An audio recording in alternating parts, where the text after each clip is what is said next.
9BF Rochester, the sports leader. 95.7 FM and AM 950. The Fan, Rochester, an Odyssey sports station. It's time to start the show and talk about the sports we saw. Inside jokes and takes from Danger and Battaglia. Bills and the Sabres and the Amherst. Who gave a microphone to these jerks? Welcome to the sports bar, that's where you are. Welcome to the sports bar, that's where you are. Welcome to the sports bar, that's where you are. With Danger and Battaglia.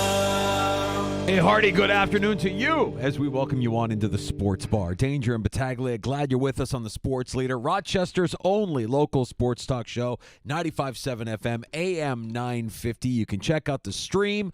We're up on our YouTube channel at The Fan Rochester, also on Twitch, and as always, the free-to-download Odyssey app. I'm Danger, that's Battaglia. Yeah, I think one thing you and I agree on, I think more people should subscribe to, is that the world has too many meetings. Oh, my God. It's a phone call, a text. We don't need a meeting to call a meeting. I have such Zoom fatigue.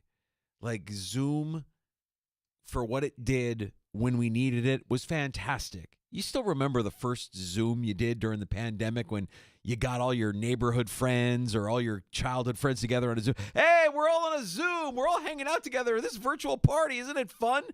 And then there was a couple where it's like, I remember being on these Zooms that were like large in scale and completely out of control. And it's like, nobody is in control of what's going on here. And this is a giant cluster cuss and I want nothing to do with it. And we've still, utilized this tool, is this meeting tool to have these virtual meetings. And it's just not a substitution for face-to-face. It's not a substitution for picking up the phone and having a conversation. And, yeah, don't have a meeting when an email or a phone call will do. So people that have made a lot of money, specifically, I'm looking at 32 men in this NFL, the owners, they're not doing it that way. They have called their meeting. They made a whole weekend. This is their own private celebration. Let's call it for what it is. Like, what you could have easily done this over Zoom. The next step of the flyaway, getaway meeting, it's just it's an excuse to get blitzed, right? Yeah. That's all it is. I would date myself. Remember Robin Leach and Lifestyles of the Rich and Famous? Robin Leach. Yes, Robin Leach. Lifestyles of the Rich and Famous.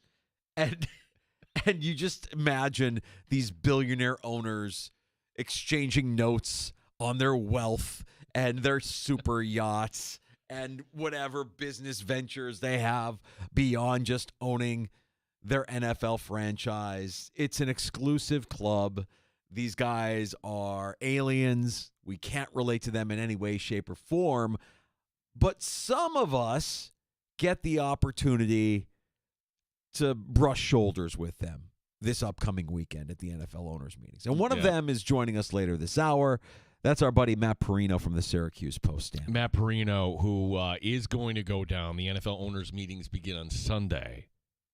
What is Matt's agenda? What can we learn here? What is the access like? The way I picture this, Danger, is like there's an area in the yard that's allowed for the reporters and the beat guys or whatever, and they'll have a cocktail party where somebody maybe from each organization will come out and they'll just have polite talk. But you're not really sitting at the hotel bar hoping that somebody's going to pull up and you'll have a cold one. Or maybe. I would imagine that everybody's got their own room, which is stocked and well fortified and palatial and spacious. Every convention for work that I've ever been on, you're pretty much hanging out the lobby bar and you're grabbing people as you see them walk by. The thing is with these guys, I don't know that you're seeing them hang out in the lobby. No, they're probably hanging out in their room, and then when they have to go out, they're going out. They're going out, but they have almost what you would consider a detail. That's right. Like you would think that each owner has personal security, as they should, and then they have their GM and their henchmen, whoever it may be, just kind of walking them in, walking them out. So you don't really get that true one-on-one with an NFL owner that I think you would just kind of devour. By the way, Robin Leach, do you know this, Danger? He was on vacation, Cabo St. Lucas, and he had a stroke. Oh. And that's eventually what led to his death at 76. When did he pass away? Well, he had that stroke in 2017, went into hospice 2018. Huh. I had no idea. I mean, I kind of ventured to guess he wasn't with us anymore. But, man, what a legacy that guy left behind. I mean, he's just known for the guy that exposed the lifestyles of the rich and famous at a time when none of us could imagine the kind of wealth that these guys routinely have. Just, wake up in my super yacht, don't even think twice about it. Now I'm going to have to research. Did he ever do an NFL owner and lifestyles of the rich and famous? Oh, I'm sure there's. I remember there was one episode, boy, like they did a Yankee, Danny Tartable. Danny Tartable was this outfielder that George Steiner brought from the Royals or the Mariners or whoever it was. Paid him a lot of money. Terrible. Yeah. Like he got to New York, he didn't do anything, Yeah. and they're showing him in his, his solarium, and just kind of walking around showing his wealth. And I would understand today why you wouldn't want to do that, particularly with, guys breaking into the home of Joe Burrow and whatnot. Anyways, sometimes we take detours here in the sports bar. This is like when you're hanging out. He'll be our version of Robin Leach. We'll use Matt Perino to be our ears and eyes of the NFL owners meeting, what he's expecting out of this weekend's start to the NFL owners meetings. There's some rule changes that are being proposed.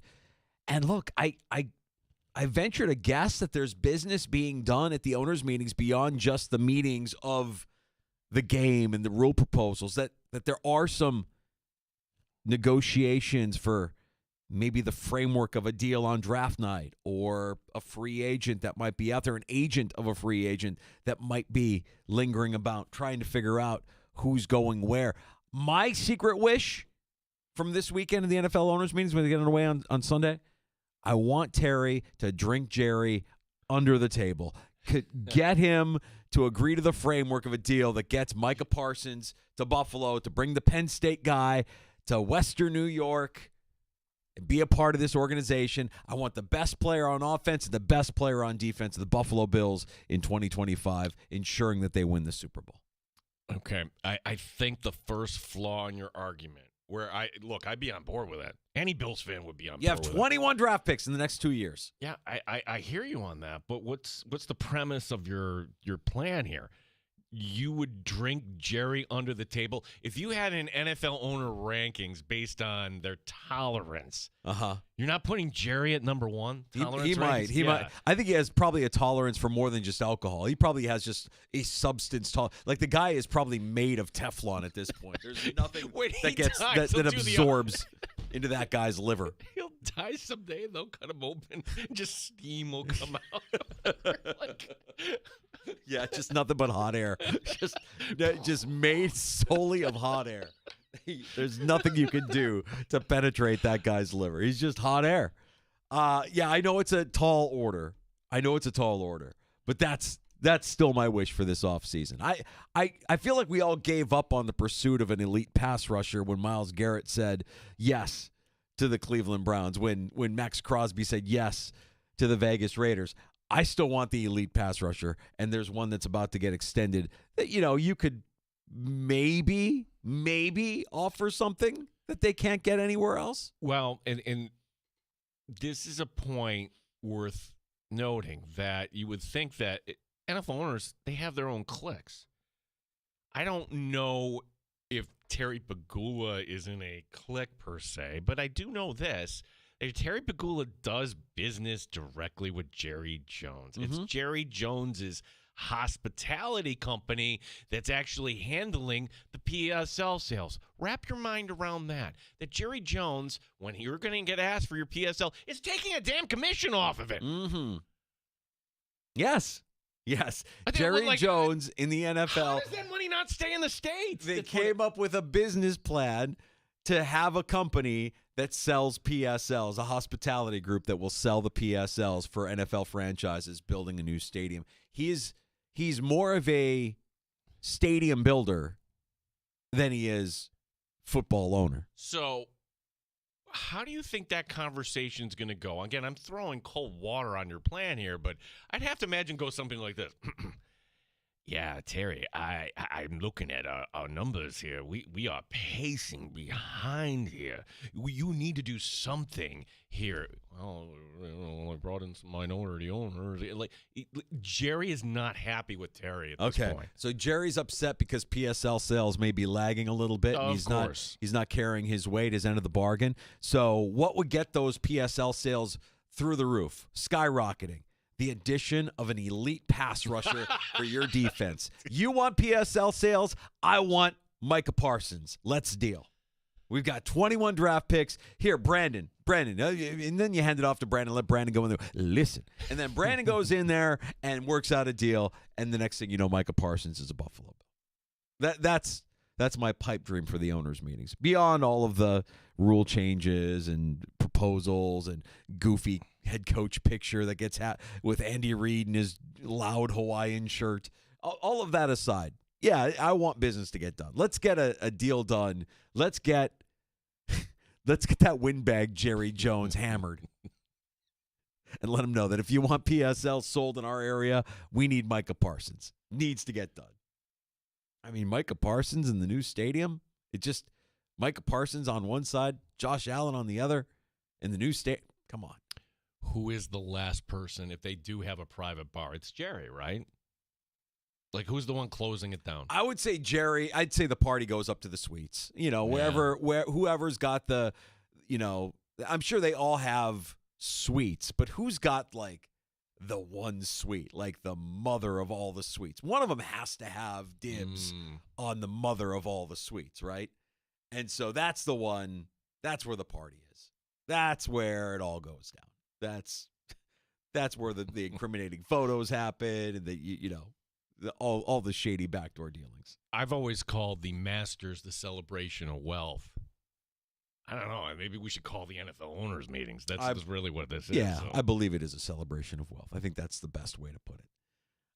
They sit back and the product is fine, but they're going to find ways to tinker with the product and, in their mind, make it better.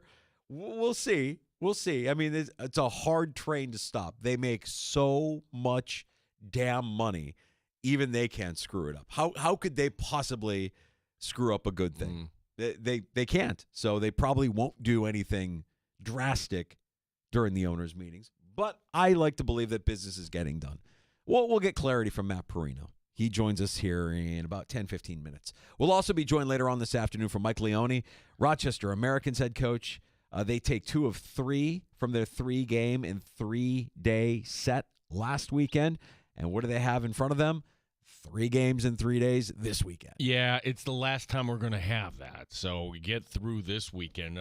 Bridgeport comes in. That's the first time since opening night of 2023-24. We get to see the Bridgeport Islanders come to Rochester, and then Syracuse is a home and home. We'll talk to the head coach, Mike Leone. Yes, more games against Syracuse. Actually, more wins against Syracuse is going to keep knocking them down there in the postseason here. The Amherst have a real opportunity. Okay, if it's not first, it's certainly going to be second if you just keep stacking the wins. I don't know if they track down Laval, but just take care of your own business. And the Amherst take 4 or 6 again this week. They're going to put themselves in a good spot. Good Smoke Barbecue and Pub Wingman line is open for you at 866-4FAN. You can join us at 866-4326 and enjoy award-winning barbecue from Good Smoke Barbecue and Pub at 135 West Commercial Street in East Rochester. GoodSmokeBBQ.com. Peek behind the curtain here. In morning radio, you want to always give the time here. Mike Danger, what is the time you have? 3:13. Okay, we're on the same page.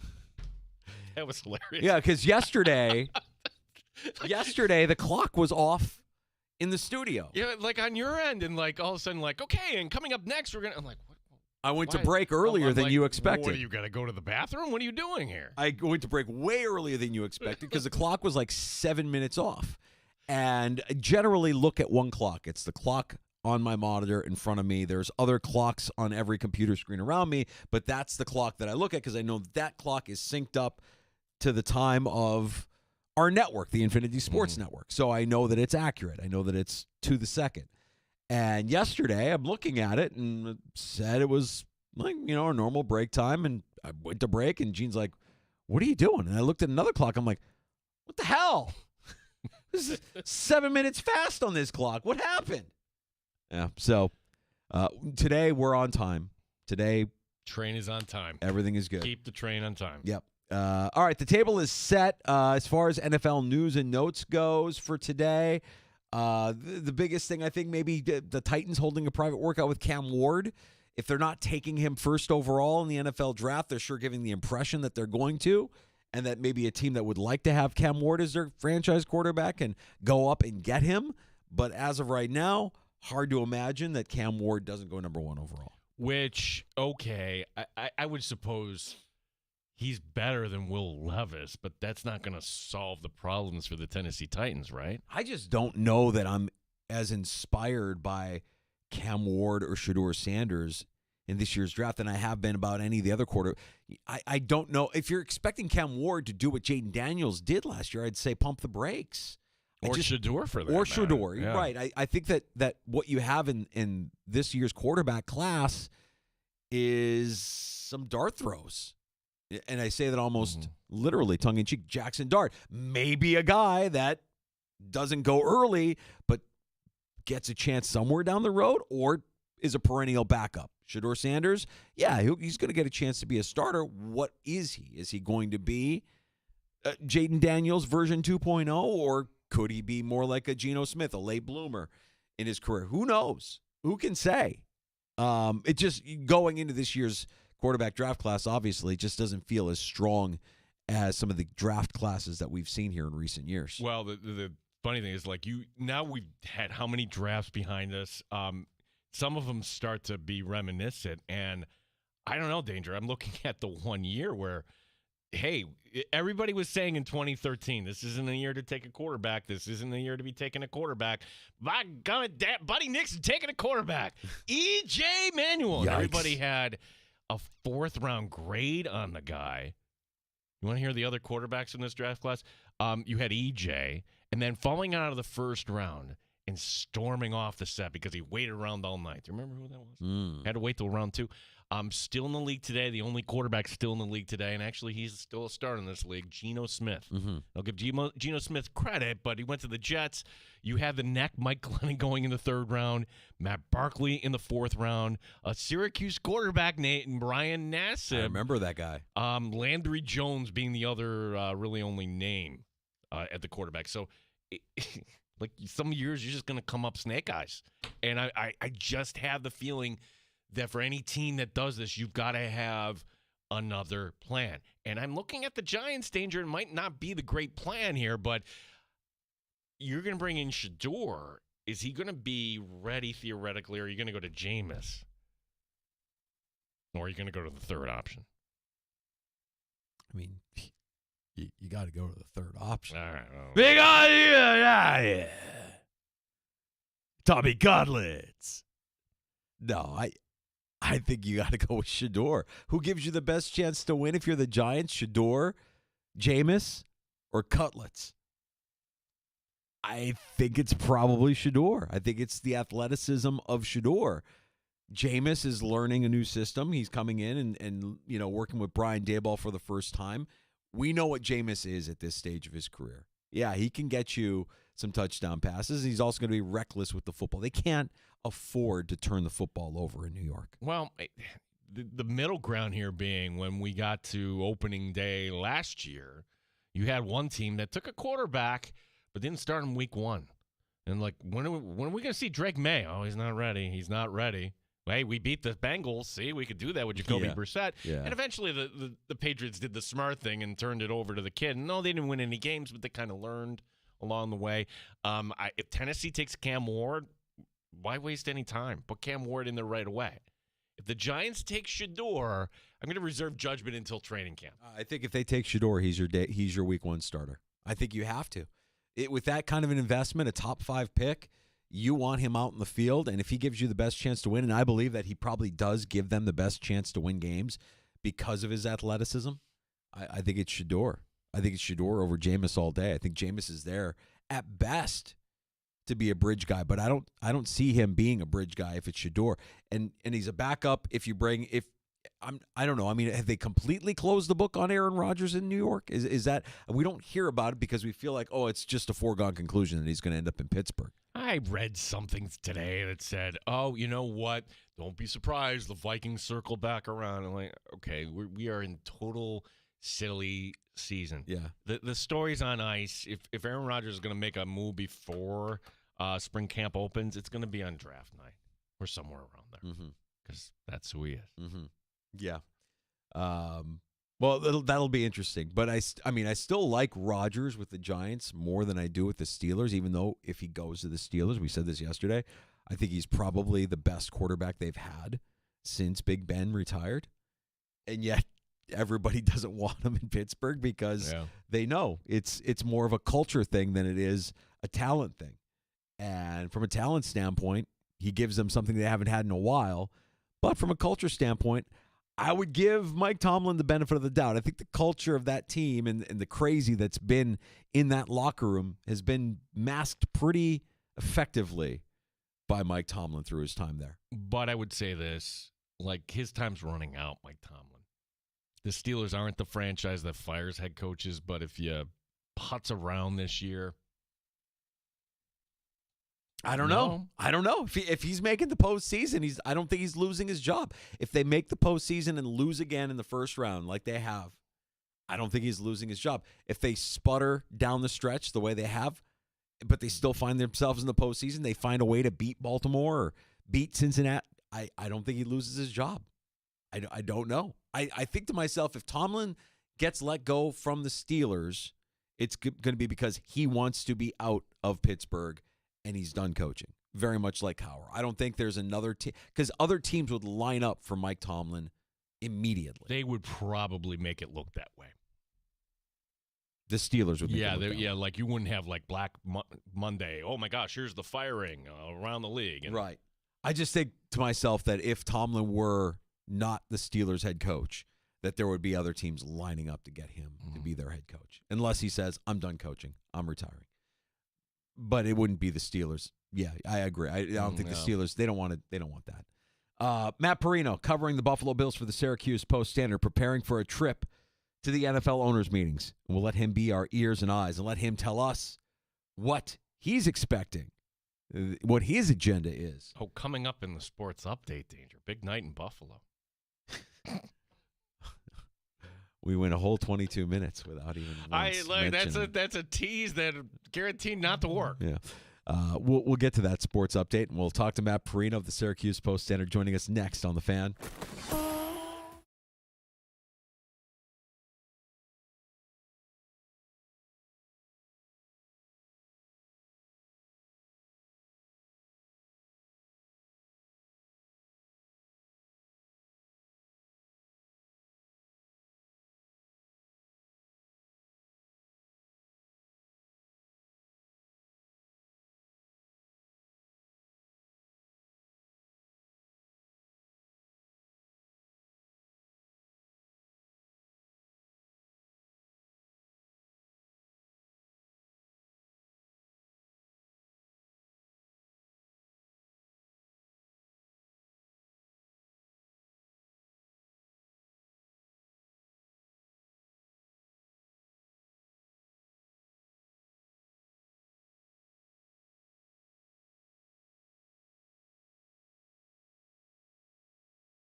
update.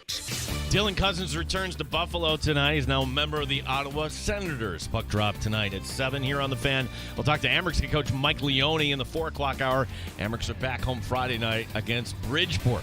Now less than a month away from the NFL draft. Chris Brown today on One Bills Live talking about difference maker. Philosophically and generally speaking, you need 2 to 3 difference-making players on each side of the ball. I would say Josh Allen and James Cook are that on the offensive side of the ball, and we'll see if somebody else emerges over there. On defense, you'd be hard-pressed to name one.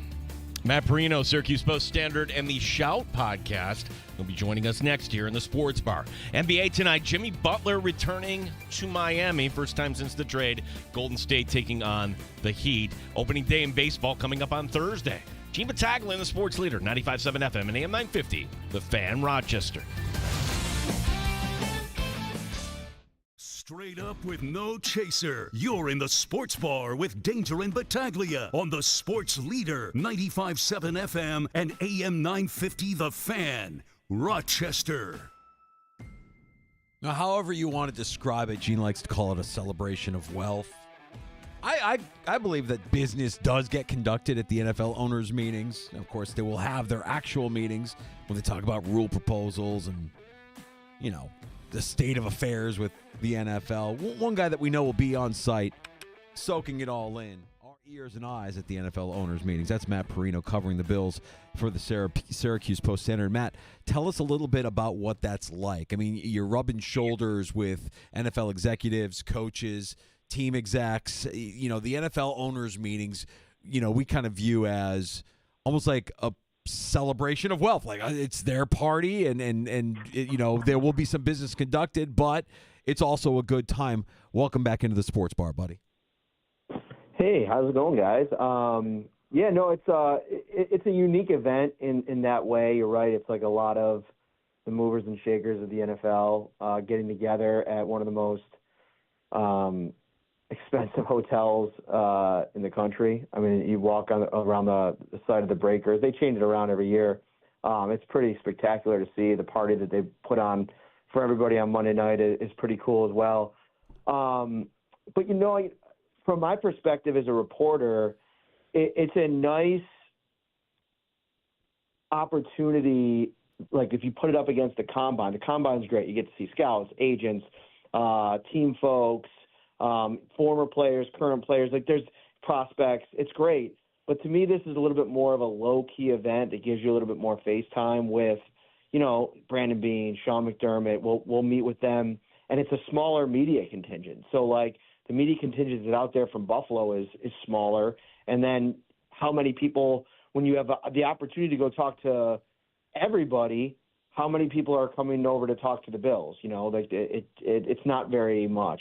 And then the party is, you know, there'll be Bills personnel people there, McDermott, their whole crew ends up going. It's a nice way to kind of step away from the grind of it all and just maybe, you know, spend some time with everybody in a less, like, intense setting, I guess. It's a little bit more like, you know, we're not so much talking about X's and O's and football moves and all that kind of stuff, and maybe getting a chance. You know, these are people that you work with all year long, right? I mean, we're obviously on separate sides of the aisle, if you will, but it's an opportunity to kind of learn a little bit more, to build these relationships, to make those a little bit more fruitful on both sides. Yeah.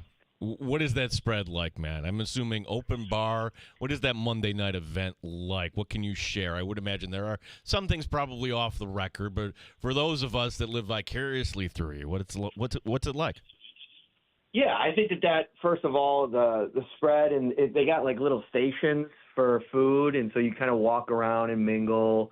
I believe it is open bar, so that's pretty cool as well. I'm actually, you know, telling on myself, I'm not a big drinker, to be honest with you. So, like, I don't get to an open bar and just, like, ready to just take it down and go crazy. Some people are. There are reporters that I'm sure taking full advantage. But, no, it's a good time. I'll tell you, like, a fun story. Last year, I might have told you guys this after the owners' meetings, but I ended up with a couple other Buffalo reporters just in the middle of the party running into Brian Dable. And I'm not kidding you, the group of us probably hung out with Dable for like an hour, and we were talking about a bunch of different things. Not really a lot of football things, just like Buffalo stories, his time in Buffalo, growing up in Buffalo, all that, because a lot of us are from the area as well. So it's just cool. It's a cool event to kind of see people in a different setting. Am I crazy to believe that business does get done at the owners' meetings? I know that they'll meet and talk about real proposals and stuff, but do agents, players show up? Do free agents that are still unsigned find a way to kind of infiltrate the meetings and make themselves and make their presence known? I feel like I've heard of that happening a little bit during the owners' meetings as well. Oh, of course. I mean, business never stops in the NFL, right? Like, these guys are getting after that every single day. I mean, and that's another thing. I think Bean made this point. It might have been at the Combine. It's like, you don't go to the Combine and then just start talking trade with everybody, right? Like, these guys are talking to each other 365. If there's something that comes up, if he wants to check on somebody, if he wants to make a trade for somebody, those conversations are happening. I don't know if he's been on the horn with Jerry Jones trying to get Micah Parsons. Yes, now you're talking. I know that if you had any say in it, if this doesn't happen, I'd actually like to kind of be there at the sports bar on site in Fisher when you interview Bean. I'd like to see that conversation when that doesn't happen. Just hold the people accountable, Danger. 21 draft picks over the next 2 years, and I guarantee you not all 21 of them will have an impact the way a guy like Micah Parsons would have. Can we make a deal or can we not make a deal, Matt? I like where your head's at. I mean, I've been talking about the importance of going out and getting a pass rusher all off season. And I think that I'm not as sold on the Parsons idea for a couple of reasons. First and foremost, I think on the other end of that, like, if you're going to pay somebody that kind of money, and I know Parsons is a very special player, but he's also, he's a very different kind of guy. I mean, he's got his own podcast. He's very vocal. He's very public. I don't know if that necessarily vibes with the kind of folks that the Bills want to get inside their building. They've had the Von Miller experience. He started his kind of old podcast after he got to the team, and I think that they kind of put up with that a little bit. But Parsons is he's always in the news. He's always trending in the news. And listen, for as great of a player as he's been, and I know that you can't put this only on him. I mean, Dak Prescott, that offense has to wear some of it. There hasn't been a lot of success there. So I don't know if, I'm not all in on the Parsons idea because you're going to have to give up a lot of assets. You're going to have to pay him a ton of money. What's different with that and Myles Garrett? I don't know. I think Myles Garrett is a little bit more of a game wrecker. Maybe I'm wrong in that department. I think that at times, especially this past season, and I don't know, I don't follow the Cowboys situation closely enough if it's, he was a little bit out on this whole season and the way that it went, and maybe he wasn't as motivated. In previous years, I think that he would have fit perfectly into that game wrecker model. I just think if you're going to go all out and make a trade like that, and then you're going to go out and pay a guy like that, you have to be all in on the guy that you're going after. And I don't know if Parsons fits it for me. I also think I'm a guy from last year who still thinks the Bills should have traded up aggressively to go get Brian Thomas Jr. And I think whatever that ends up being, whether it be a trade for a wide receiver this offseason, to find that field-stretching boundary player, to me, still is a priority. I know if you end up with Micah Parsons at the end of the day, I'm probably going to come on this show and talk about how that is identity-changing for this defense. I just wonder if, I don't know, you tell me. It seems like you're really into this move. Are you all in on Parsons the entire experience? More than anything, Matt, I want to keep everybody honest because I feel like the moment Max Crosby said yes to the Raiders and Myles Garrett said yes to the Browns, everybody kind of shrugged their shoulders and said, well, I guess this guy's still out there. He's still waiting on an extension. The Cowboys notoriously drag their feet, and I know it's going to be expensive and costly, but you're moving into a new stadium. Your window is now. Why did we all of a sudden just kind of shrug our shoulders and say, yeah, I guess we'll be okay with Joey Bosa and Greg Rousseau? No, I want an elite pass rusher for this defense, and that's the guy that's still out there and available. Yeah, I agree. And if you believe in the guy and you want to go get him, I think that's fine. But to me, and I know he doesn't have a great track record outside of Rousseau, there are potentially a couple difference makers, defensive linemen in this draft. So as opposed to going and trading for a Parsons who maybe doesn't check every single box, would you rather than be aggressive in the draft to go get the player that could be potentially a difference maker, or do you not trust Bean enough to make that call? So here's where I'm at. I hear what you're saying. Like Parsons might be a distraction, or Parsons might be vocal, or show me the unicorn Boy Scout that exists that's going to be a game-wrecking pass rusher for it. It doesn't. I mean, I don't know who that person is, who that player is, and this is one of those here's things. One name. Trey Hendrickson's still sitting out there. Cincinnati is going to play that game. You're not into that. No. At the end of his career, you get 2, maybe 3 years. The price isn't as high. Yeah, I say go for it, man. I mean, that's just me. That's my pipe dream. I know it's not likely to happen, but I love having the conversation. I want to keep everybody honest. The idea that we're just kind of shrugging our shoulders at pass rush, you're right. They can get one in the draft, and I'm sure he's going to be a great character guy who's good for 7 to 8 sacks a year. Yeah, it's a lot to think about. I think mostly my position on Parsons is just I think that he's a bit of a distraction, and at times he's said things like he said that thing about Mike McCarthy last year. And I know they were in a down season. There was a lot of frustrations inside the building. I get all that, but folks that tend to take internal stuff outside of the building, to me, that does not fit the mold for what Brandon Beane wants to do. So Parsons, to me, wouldn't be the guy that I'm giving up a bunch of assets and then paying. But your initial premise, I think, holds a lot of weight. And I think if they end up, saying this is a guy that can be a difference maker and the cost is what the cost is and you're okay with it, sure, I get it. How does Terry Pegula view anybody coming out of Penn State?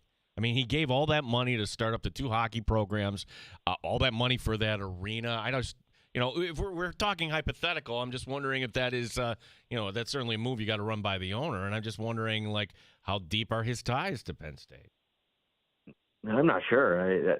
It's funny. The one person we don't talk to a lot at the owners' meetings is Terry Pegula. So the last time I had a conversation with him is 2019, I believe. I might have had a quick one at one of the owners' meetings, maybe in 21 or 22. But it's not very available. So that's not a question I can really answer. So, Matt, that's kind of funny because I would think that maybe some teams would say, hey, this is an opportunity, but everybody put your phones away. Nothing is on record. Whether it's Pegula or anybody else, is there a situation like that where, okay, we're going to talk to you guys, but this is all off the record and this is not – does that situation happen in Buffalo? A couple of years ago, early, it might have been 19 or 20, Bean brought us all into the draft room and kind of took us through the whole, draft process and, almost set up a mock scenario. And so we could kind of understand it. The reasoning why he did that, which I think was brilliant, was to give us a premise of how the night works from the front office side of things. So when we're asking questions, we have a little bit more understanding of how the whole operation works. And that was a complete off-the-record kind of thing. Anything he said in there wasn't for reporting consumption, which I thought was it was just a really cool thing. And, I think Brandon Beane, over the course of his time here, he's done a lot of – listen, this has been an off-season where he's been criticized at times, I believe, fairly. But I think the way that he's done the job and the transparency that he's shown and the ownership that he's had for a lot of his mistakes, you could do a lot worse than Brandon Beane in today's modern NFL. And I do think that, one of the things I think he does do well is when he makes a move, right, or he makes a decision on the way the organization is going at a position, on a side of the ball. When it doesn't work, he finds a way to pivot off of that and figure out a new direction. I mean, he did it very early in Josh Allen's career with the receivers, going from the big, slower, plodding guys to the smaller, smurfish, quick separators. And, that's just one example. I think defensive line is another thing that he's kind of slowly but surely over the course of his time gotten a little bit better at. I think now he needs to make a really big move. I think they have to go out and they have to get a big one tech at some point in this draft. They've never, ever done it. The biggest one tech they've drafted is Harrison Phillips, and I don't necessarily know if he was ever truly suited for that role, because he kind of had a little three tech going on as well. But I think, listen, Bean's gotten a lot of heat this offseason.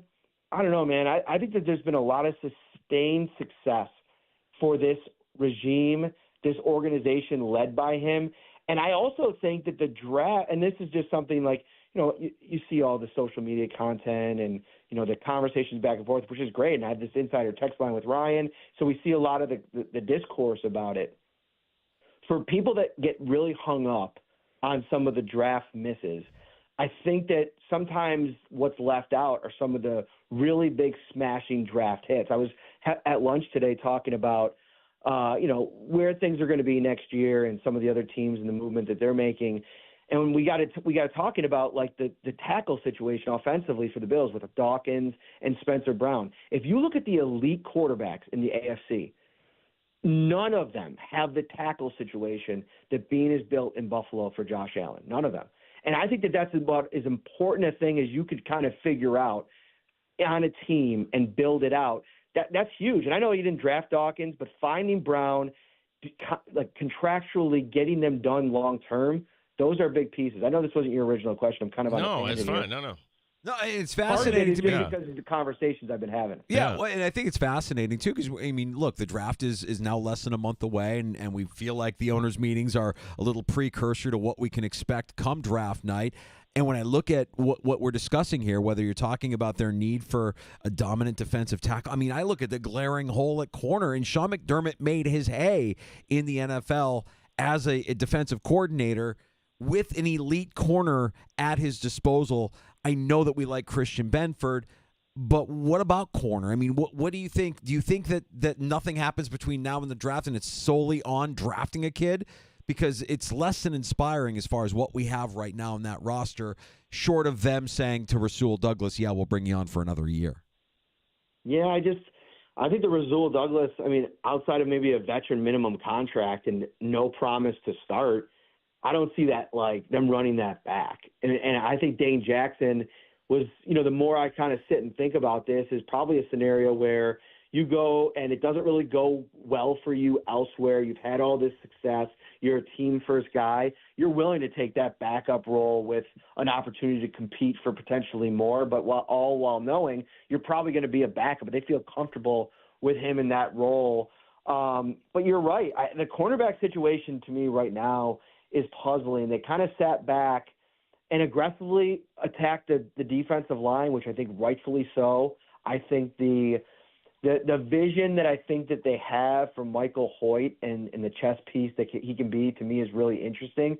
And I think listen, if you get things right on your defensive line, with the draft still to come, and you mentioned it, a ton of picks and the ability to be mobile in that draft a little bit to go get a player or two that you really like on the D-line, to me, that's what matters. You've had really good secondaries. For years, you had the best safety combo in the league playing at an all-pro level, and you still lost in the biggest moments. And in a lot of spots, I feel like that group was part of the defense that let them down. So I think continuing to focus on the defensive line is smart. What McDermott's history is at cornerback and his ability to get guys like Jamarcus Ingram and Dane Jackson to give pretty solid play opposite a top one.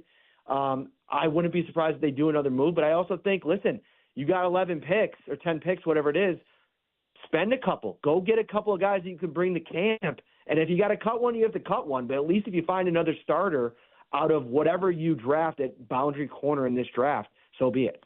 Yeah, Matt Perino, Shout Podcast, Syracuse Post Standard, our guest here. Matt, I'm going to run an idea past you that before I run the idea, because I'm fearful that it would kind of get the stiff arm, I'll just say there's precedent, and you'll figure out where I'm going with this, that I remember we were on the air, the news comes across, And I'm like, oh, my gosh, the Bills are bringing in Josh Norman. Danger. Oh, that's a favor Sean McDermott's doing for Josh Norman. And, to Norman's credit, even though he got, stiff arm to the sun, he came up with a big play, helped the Bills beat the Raiders, I recall.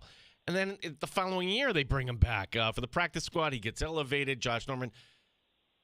What about Trey White coming back to Buffalo? I'm not against it.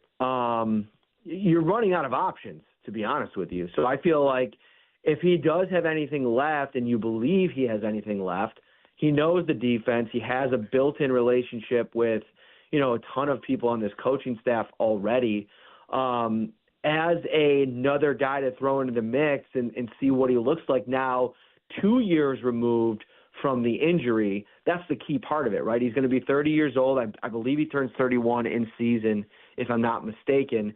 If he wants to come in at a veteran minimum contract, we know the love is there between him, the fan base, the team, a lot of the people on the team.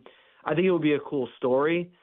I do think that you go out and you bring in Dane Jackson and you potentially go out and bring Tre'Davious White in. To me, not both of them aren't guaranteed to make the team, especially if you draft a guy and then maybe bring in another guy later in the summer. That's another thing.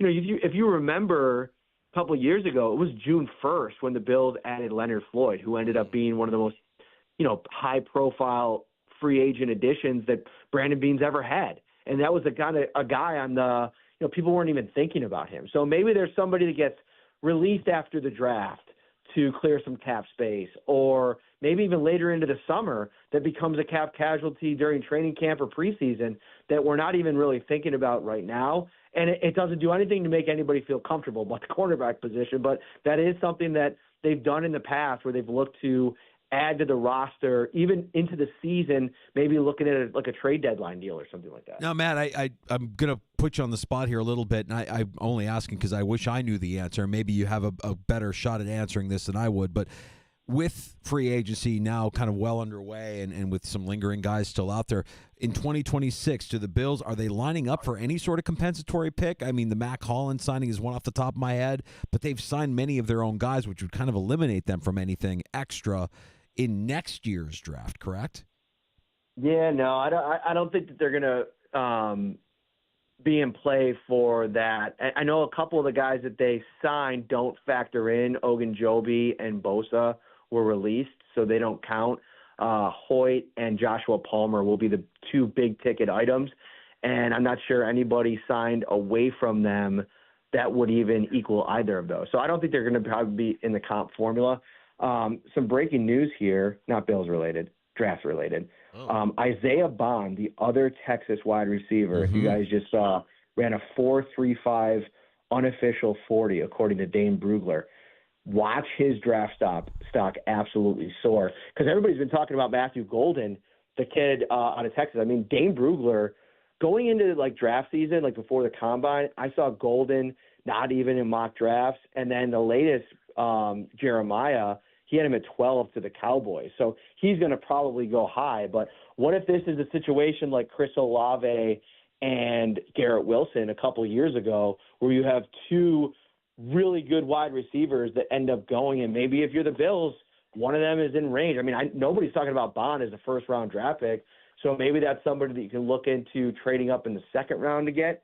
I don't know. It's interesting in some of these pro day I don't know, Matt. I mean, I feel like I've heard somebody say they don't play football games on the track, so it's nice that he's fast and all, but is he a football player? I think first and foremost we need to find out. Yeah, so I don't fully love that take, because if that were the case, then you'd just go completely off the tape in the conversations, and you wouldn't even pay attention to any of the testing stuff. And some of the testing stuff, whether it be maybe you don't believe in the 40-yard dash, maybe you're going to see a lot of teams gravitate towards the metrics in game where you can measure the speed. I get all that, but for a guy that a lot of people didn't think could run sub 4.4, I think that was the line on Bond over the last couple of weeks. I think anytime something like that happens, it kind of perks your eyes. Maybe it's not he ran a 4.35, so I'm in now. Yeah. But it's man, if he's got that kind of speed, that might be a little bit different if that matches up to what we see on tape. That was said, by the way, by a guy who also admitted, I think in the same press conference, that he had zero idea about any of the wide receiver prospects at the NFL scouting combine. That's head coach Sean McDermott. So the Cliff Notes from Mike Danger here. Matt Bean said that at 1.2. Bean said that at 1.2 this offseason. Yeah, Matt Perino, Syracuse Post-Standard Shout podcast. We know you're going to somewhere warm for the NFL owners meeting, so what is on the agenda? What are some of the things we can look forward to between now and the next time we talk to you, and when can we check out the work of you and certainly Ryan? Yeah, we'll be back with the pod tomorrow. We'll have a pod at some point, probably Monday, early Monday evening before the big party, and then we'll run it back next Wednesday. We're doing a new feature on the website. I think it's going to come out tomorrow, where we take all the insider questions, some of the best, and we write it up for the website. A little special, little insight into what people can get on the insider text line. So keep it locked on all the platforms. Safe travels, buddy, and let's talk again next week when you're rubbing shoulders with the elite in the NFL. Well, it's not St. John Fisher, so I don't know what elites you're talking about. Because when I think about that, I think about Geno, Danger, under the tent, right outside of the field. You guys are elite in my book. Oh, well, thank you, man. We're very excited that we get to do that again this summer, buddy. You're guest number one. Indeed. Yeah. Big news. Take care, guys. Thanks, man. Hey, there's Matt Perino covering the Buffalo Bills for the Syracuse Post-Standard. You can check out his work at syracuse.com. And, of course, the Shout podcast with our buddy Ryan Talbot as well. Yeah, that story about him and Daboll, and just Daboll talking guy stuff for like an hour. Why does that not surprise me? Yeah, seems like a guy's guy, right? Daboll seems like a dude. He just seems like a guy that would do that would, post up at the bar and just talk Buffalo stories, because that's where he's from and those are his people, and he can relate most to those guys. I love that.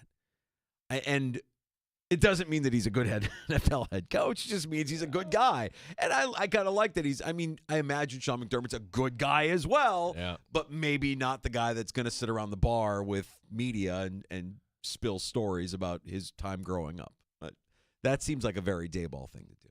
He's just a jolly, likable guy. We'll get some of those stories from Perino next week when he stops by the sports bar. See what this year's NFL owners meetings have in store for us as they get underway this weekend. I don't know. I don't want to tease that because they go till Tuesday. Remember, Monday night is the cocktail party. So if he is in transit on Tuesday, so we'll figure that out. At some point, we'll get Matt on with us. Yeah, we'll get a recap from him. Mike Leone, Rochester Americans head coach, going to stop by the sports bar next hour. We'll get previews of this weekend's 3 games in 3 days. All the action that you can hear right here on the Fan Rochester, your proud home of Rochester Americans hockey.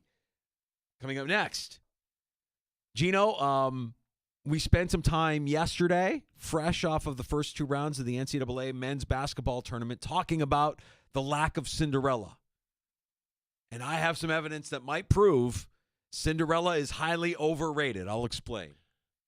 I will make, for whatever it's worth, my World Series prediction, Mike Danger, is coming up. Here we go. Yes. Yes. Will I pick the Dodgers, yes or no? I'm picking one of these 2 teams as a team that didn't even make the playoffs last year. Okay. Aha. Bold. That's what you do, man. Yeah. Stick your neck out. I'm not saying, yeah. Well, like just like your bold prediction. It's one thing to say, the Dodgers will win. No, 157 wins. 157 wins for the LA Dodgers this season. Which means they have only 155 to go. Mm-hmm. Yep, that's the dominance I'm looking for this year. We'll get to that and more next. Mike Leone joining us next hour as well here on The Fan.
92.2 Rochester. And streaming online and in the Odyssey app at The Fan Rochester. The sports leader, 95.7 FM and AM 950 The Fan Rochester.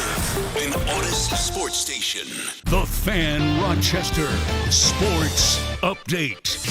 Dylan Cousins is back as a visitor tonight, now a member of the Ottawa Senators. Sabres and Sens puck drop at 7 o'clock here tonight on The Fan. We'll talk to Amherst head coach Mike Leone later this hour. Just coming across right now, the Sabres signing a defenseman, Tyler Croft, to an entry-level contract. He'll report to Rochester. We're less than a month away from the NFL draft. Steve Tasker making it clear on what he would like. Yes, right now, the way it sits right going into the draft, you got to get some big dudes up front on defense. If they're edge, if they're interior, I don't get the best ones. Multiple ones. Give yourself some swings and make sure they've got some traits. NBA tonight, Jimmy Butler returns to Miami. Golden State taking on the Heat. Yankees open at home Thursday against Milwaukee. The Mets will be in Houston. Gene Battaglia, sports leader, 95.7 FM and AM 950, The Fan Rochester.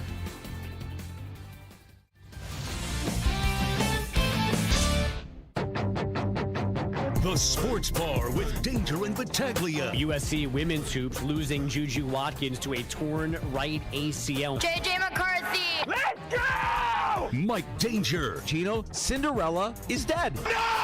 Oh, Disney is just getting hammered, though, clobbered. Oh, Mickey Mouse. Come on, Stay let's down. have a... Roger Goodell just stepped on Mickey Mouse's tail. You're not going anywhere, you rat. Gene Battaglia. As far as the Buffalo Bills coming back to Fisher, that is what we want. Thank you. Special thank you going out to the fine members at Oak Hill Country Club for welcoming in Josh Allen, welcoming in Brandon Bean. I'm sure you've done a lot of other things because it's great for our town. Fantastic. It really is. I love it. I'm looking forward to going to training camp. I love going to St. John Fisher. I love going to Rochester and that area around Rochester. 95.7 FM and AM 950 The Fan, Rochester. We appreciate Matt Perino, Syracuse.com, stopping by the sports bar and letting us know what he's looking forward to. The NFL owners' meetings getting it away this weekend. If you missed that conversation, you can find it wherever you get your podcasts. Search out the sports bar, including the free-to-download Odyssey app. And a special thanks to everybody watching the stream on our YouTube channel at The Fan Rochester. All of our shows posted up for you there. You can watch anytime you'd like. Also, streaming on Twitch at The Fan Rochester. Danger and Battaglia back with you in the sports bar. Yeah. We got time for your calls, 866-4FAN, 866-4326. I know you've got a take here on college basketball, but this kind of came across. I'm like, And I don't think this is going to be the first. It's not the last. Where you remember this, the tournament still fresh in our minds. And this was 1 week ago tonight. You had the opening play-in games, and there was actually a pretty good one. Alabama State, last-second play to beat St. Francis. St. Francis, the Red Flash, Mike Iusolino. Hey. St. Francis today announcing they're dropping to Division III. Oh, my. This is after the University of Hartford did that. I mean, there's going to be just some schools that are like, yeah, this is we can't afford this. Like American International did this in hockey. Like, yeah, we can't do this. We're going to go down to D2. Well, just a couple of notes from the tourney here, because I know a lot of us, and we spent some time yesterday lamenting the lack of a Cinderella school in this season's offering. You know who likes the tournament this year? Everyone. TV ratings are the best that they've been through the second round since I was a senior in high school, since 1993. They're up 3% from last year. Gino, Cinderella is overrated, it appears. We just love good basketball. Also, knowing what we know about the men's tournament ratings, how horrible does the NBA feel knowing that we collectively love the sport and will watch the sport but won't tune in as often to watch the pros play? Adam Silver has a lot to answer for here with his decline in audience for the NBA while the college game thrives. And maybe that corrects itself when we get to the postseason. But, man, the NBA is a tough product to sell. When you look at what's gone on with college basketball and contrast that against the NBA, there's a disconnect there. Could it be just as simple as this? Who's left? 16 teams. 7 of those 16 are SEC. Like that part of the country, this is kind of satiating their hunger a little bit for football. Like, hey, I can get on board here with the Crimson Tide in basketball, whatever it is. Another point that you made to me earlier when we were talking about this is sports gambling the proliferation of sports gambling, basically, almost every state adopting this, and you just having more skin in the game. For as many years as all we did was a bracket. Oh, we're going to do a bracket and an office pool. And, well, now you have skin in the game as often as you want to have skin in the game. And in some states, not just in the game, but in the players in the game as well. I wonder how much that has to do with this increase in ratings. That's got to be part of it. And as far as competition, what else was up against it this weekend? I'm asking honestly, like, what else? Baseball hasn't started. Did the NBA give you a matchup like, oh, I've got to go over here? Certainly, I don't think the NHL caught our attention. Like, hockey had their bright spot, the Four Nations, and now it's kind of gone back to where it is, and now college basketball taking it. Honestly, Danger, I'm kind of surprised. I am truly surprised. Yeah, I saw that, and I'm like, I'm not surprised that the ratings are up year over year. I'm surprised that they're as good as they've been since 1993. Well, I remember 93 was like, there's UNLV, and there's Duke, and Michigan, and all these, like, schools that were just really good, memorable basketball teams. I think we got to roll our sleeves up on this because, yes, where that's the headline, didn't they change the metric a few years ago that if you're out at a sports bar that would, like, you can measure other things when it comes to Nielsen as compared to years past where, hey, when we were out at the tap room at Bill Gray's, like, we should all count in the ratings. Well, We're I'll all also watching say that this is a combination of all of the networks as well. This isn't just on CBS. This includes TNT, TBS, and True TV as well. Not here at our station, buddy. Not with our poverty cable program. Nope. Not at all. I'm looking forward to baseball on Thursday. Danger, less than 48 hours. We'll be talking baseball here in the sports bar. And look, my World Series pick, I'm not crazy. I'm taking the Dodgers, right? 157 win season. I think they're going to lose in the postseason. A game, Danger. Who will face them on the other side of the bracket? What? I gave you a little bit of a tease. Who's the team last year that missed the postseason that I think will rise and be a team that it's not Seattle. It would be the Boston Red Sox. One of the underrated moves last year I liked was the Braves picking up Chris Sale on the cheap. Sale ended up being the Cy Young. The rest of Atlanta, that was the problem. Along those same lines, Danger, the fact that Walker Buehler, now a Red Sox, he's now fully healed.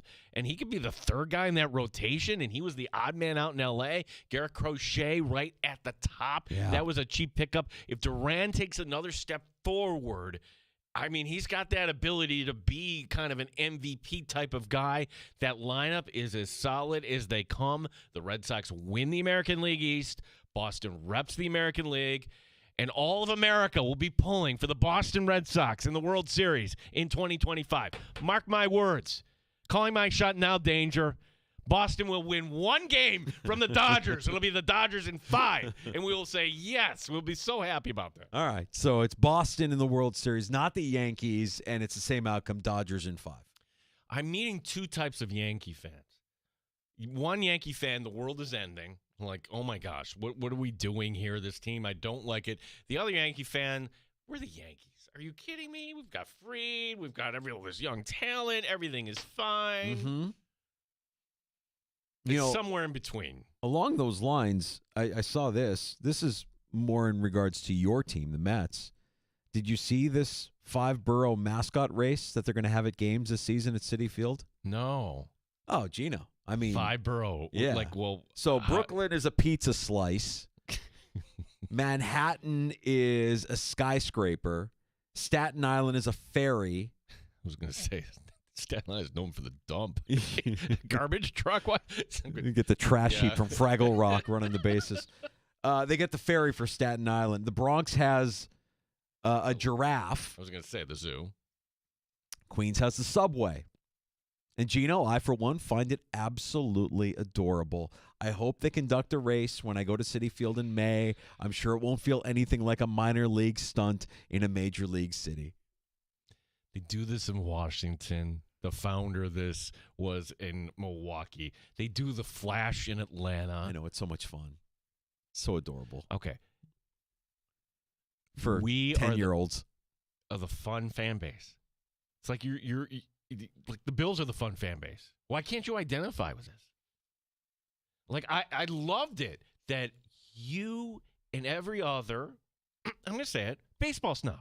You are the Chicago snob. We know how to do the Cubs and Cardinals best rivalry. Blah, blah, blah, blah. No, Never said that. You were waving your finger at all of us when look at this grimace, and you know what? We leaned into it.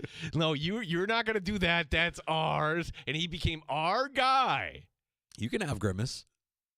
Well, what's going to be this year's version of Grimace? There'll be some blow up that you'll try to. They doing a cotton candy night at Citi Field one of these nights where you have cotton candy and the 5-borough mascot race and Grimace and OMG and mind you, did the Mets beat Milwaukee?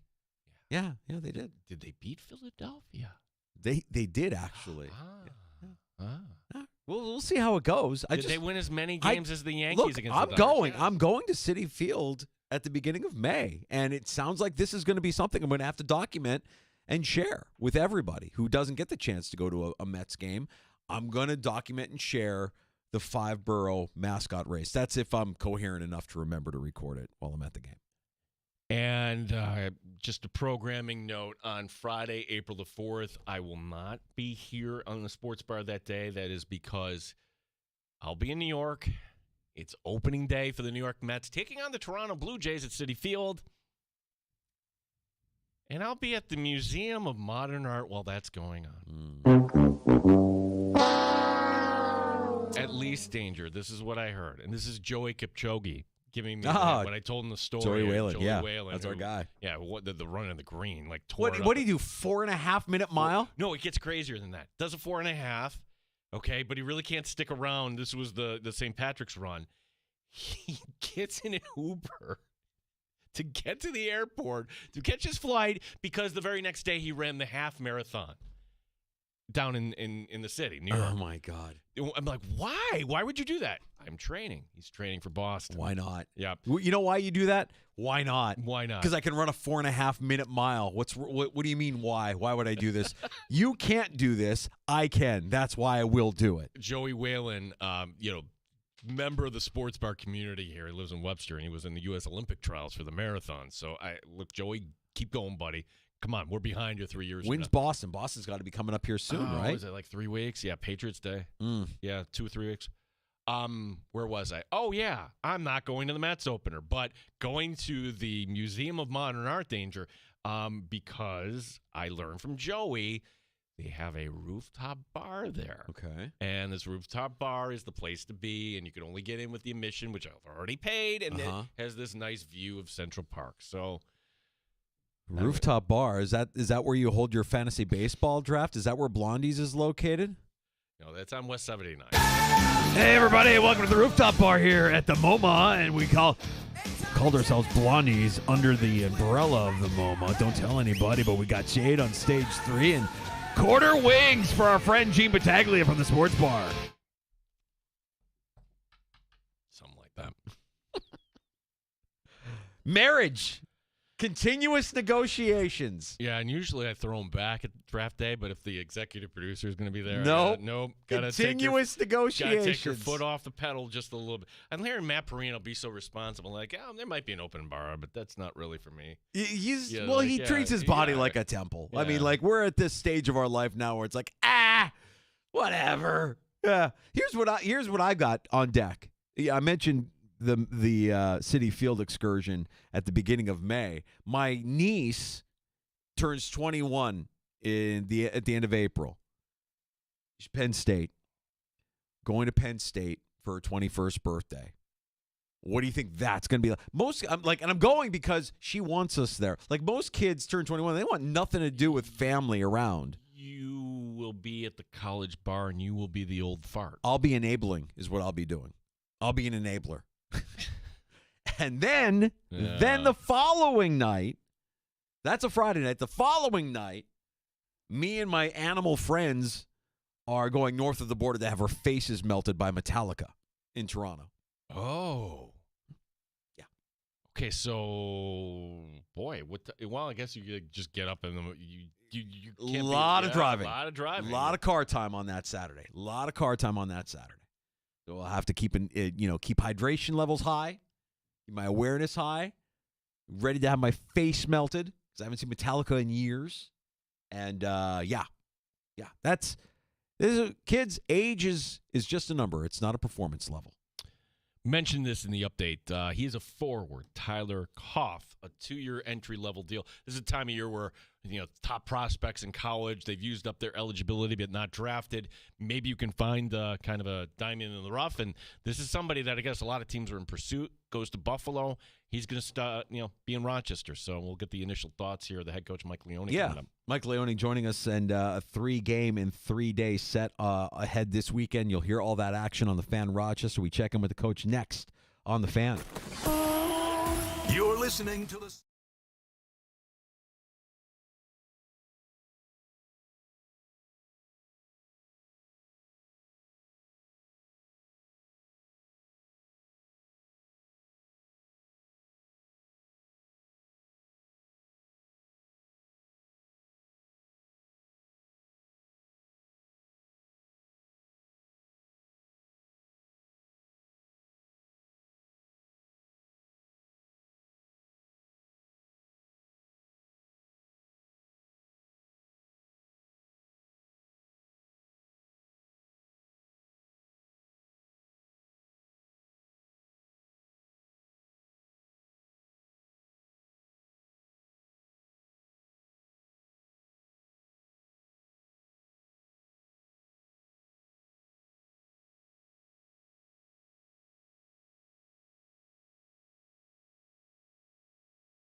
favorite part of the day. The Fan Rochester Sports Update. A signing for the Amherst. Forward Tyler Kopp signing a 2-year entry-level deal with the Sabres organization. He'll report to Rochester. Kopp, a product of Brown. We'll talk to head coach Mike Leone of the Amherst coming up next year in the Sports Bar. Tonight on The Fan, Dylan Cousins returning to Buffalo. He's now a member of Ottawa. Puck drop is at 7 here on the Sports Leader. We're now less than a month away from the NFL draft. Chris Brown knows it's all about difference makers. Philosophically and generally speaking, you need 2 to 3 difference-making players on each side of the ball. I would say Josh Allen and James Cook are that on the offensive side of the ball, and we'll see if somebody else emerges over there. On defense, you'd be hard-pressed to name one. NBA schedule tonight highlighted by Jimmy Butler's return to Miami. Golden State taking on the Miami Heat. Gene Battaglin, the Sports Leader, 95.7 FM and AM 950, The Fan Rochester. Top Shelf Sports Talk. You're hanging out in the Sports Bar with Danger and Battaglia on the Sports Leader, 95.7 FM and AM 950, The Fan, Rochester. Being watched by Fiddler Schultz. Drop back. Fiddler Schultz will steal it away. In the corner. Too deep, can't shoot. Drops it in top. They score! Trailing the play and hacking a one-timer in the upper left corner was Austin. Austin, another one that gives him 4 in 2 games. No, Austin's been on fire. We've got a new addition of the Rochester Americans. We got their head coach, Mike Leone, joining us in the Sports Bar for his weekly visit as we get ready for another 3-game in 3-day set. And we did all right with last weekend, Coach. Congratulations on getting 4 of a possible 6. Yeah, thank you. It was those are a grind for sure. Really liked the way we played. Even the first game, we lost a really good Charlotte team. We just couldn't find the back of the net. It's really a 1-0 game, and then probably played the best game of the year in Syracuse. Really hard building. I think we gave up. I think it was 16 total shots in the game. So anytime you can defend like that and check, you got a really good chance to win. And we had a couple fights too. I think it really got our group going. And Sunday we weren't great for about 30 minutes of that hockey game, but we dug in and found a way to really take over the game the second half, and really proud of the guys. Those are really tough weekends, especially with some guys out of the lineup. At this time, it's just about finding points, and the guys did a great job with that. Yeah, I mean, Coach, your team has been playing well, and these losses that have happened over the last few weeks, they all been by 1 goal. I mean, it's remarkable that sometimes the puck doesn't go your way. Have you, with this being kind of a young team, have you found yourself having to just reinforce the positive, meaning, hey, we did some things well here tonight. Your thoughts on how you may play well, but sometimes the victory may not be coming your way. Yeah, no, it's a good point. I mean, it's hockey.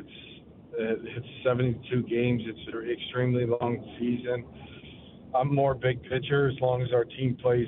I actually think we're a better team now than we were two weeks ago when we went on this run of games. If you look at the games we played, we've been playing really good hockey and we're defending well. Like we're keeping pucks out of your net. There's going to be times where, the sticks go dry and you just don't score, but that's a part of it. Where you just got to.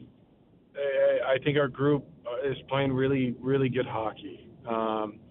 Even going back to the Providence game, the Charlotte game we lost before, to play it like we did against those teams and, limit their shots and what we're giving up. I think you got to check to win at this time of the year. You got to keep pucks out of your net. And I think that's what I'm most proud about this group. I think we're 5th in the league in goals against for the season. And I think anytime you could defend and you keep pucks out of your net, you have to check at this time of the year. And it is a young group, but I think that phase is probably over with at this time of the year. I think everybody knows what's at stakes and how big the games are and the teams we're playing, the matchups. Everybody's playing desperate, and they're really hard games.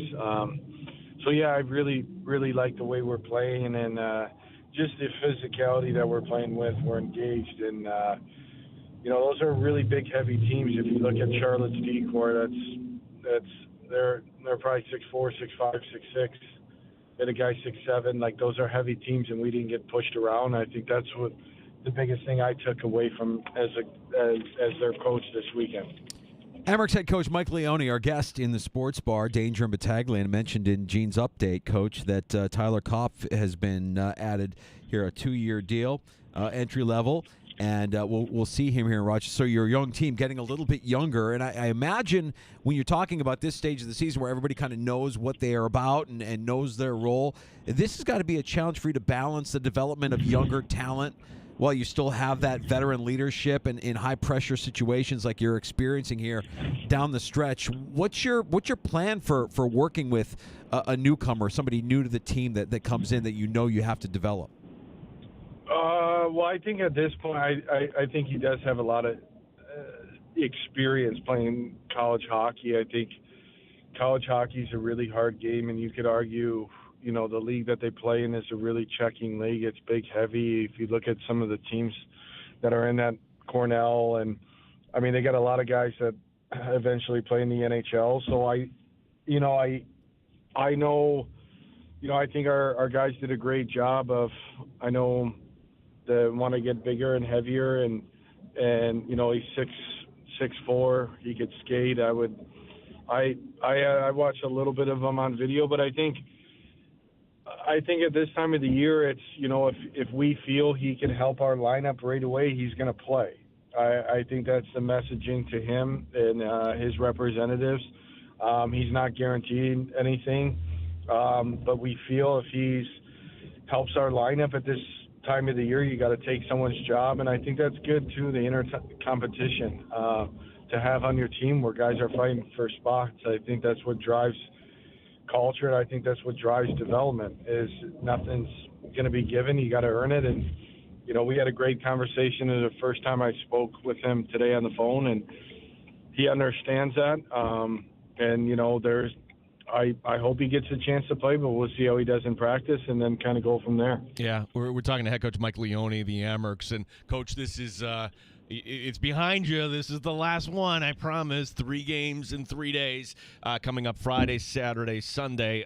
Saturday, Sunday being the home with Syracuse. Friday being Bridgeport. Before we talk about Bridgeport and what this team we never see, what they're all about, it's the promotion. This is one every year, Coach, that a lot of people look forward to, where we honor the first responders, the Hometown Heroes Night. And we're actually working on having a couple of the team captains, not your team, but the game coming before. I'm sure you heard about this. The RPD against the Monroe County Sheriffs. I'm wondering if you're going to have time to take in that game before your game coming up Friday night. Yeah, for sure. That's before us. That is before you, yeah. I'll be there. I'll be giving you guys scouting reports. See if we got any toughness. Yeah. Any fighters. Yeah, it's it there, Coach. We'll about Bridgeport. It's a team we don't know much about. How much prep work goes into this opponent you haven't faced here? Yeah. We'll break down the video. Their strength, weaknesses of the other team, and kind of go from there. I know their record is not great, but they actually have really, really good talent. I think they've been struggling in the net. But they went into Laval and beat Laval 2 weeks ago. 5-2, so it's one of those games you got to be ready to play for. But I think at this time of the year, the most important thing is to focus on our team and what we have to do to be successful, and our process that we go through to make sure that we're ready to compete and play the game that we want to play going into every weekend. And I think that's the biggest thing at this time of the year. It's you respect your opponent and you want to give the guys a good plan, but it's also to making sure we're playing the way we need to play. Yeah, you know what? It's refreshing to hear you speak, knowing it's your first year coaching professionally with the Amerks, and knowing that you've built this culture, which isn't just about what you've got going on the ice. I mean, you've got a bit of a secret sauce here, it looks like, Coach, to keep the locker room motivated, especially coming off of what was a little bit of a rough patch there just a couple of weeks ago, playing the kind of hockey that you played this past weekend. Yeah, no, I think it's I just think it's really important. That, like I was telling you guys before, that was probably the first stretch all season that we went on that was really difficult, and we had the losing streak. But when you really break it down and you look at how we played in the games, like I actually was really proud of the group. I mean, we went to, at this time of the year, you're going to go through it, but those two Laval games that we played, it's 1-0 with 6 minutes to go. We're up 2-1 with 6 minutes to go. So basically, in 55 minutes of hockey, we gave up one goal to a team that's 21-6 on the road. So yes, did things go really poorly the last 5 minutes where we didn't get points? But I think you learn from those experiences. I would have an issue if it was a compete in effort and there was not buy-in, but there's never been any of that with the group, and we believe in ourselves. So I think it's really important as the leader of the group to make sure the guys, you give them some context of why, yes, this, it sucks, you lose, but this is why I think we're going to be okay.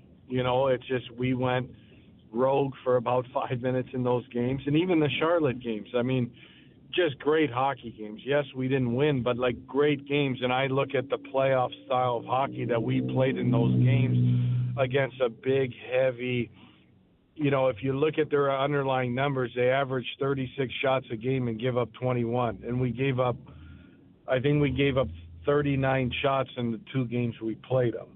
So more often than not, if you play in a series and you check like that, I like our chances.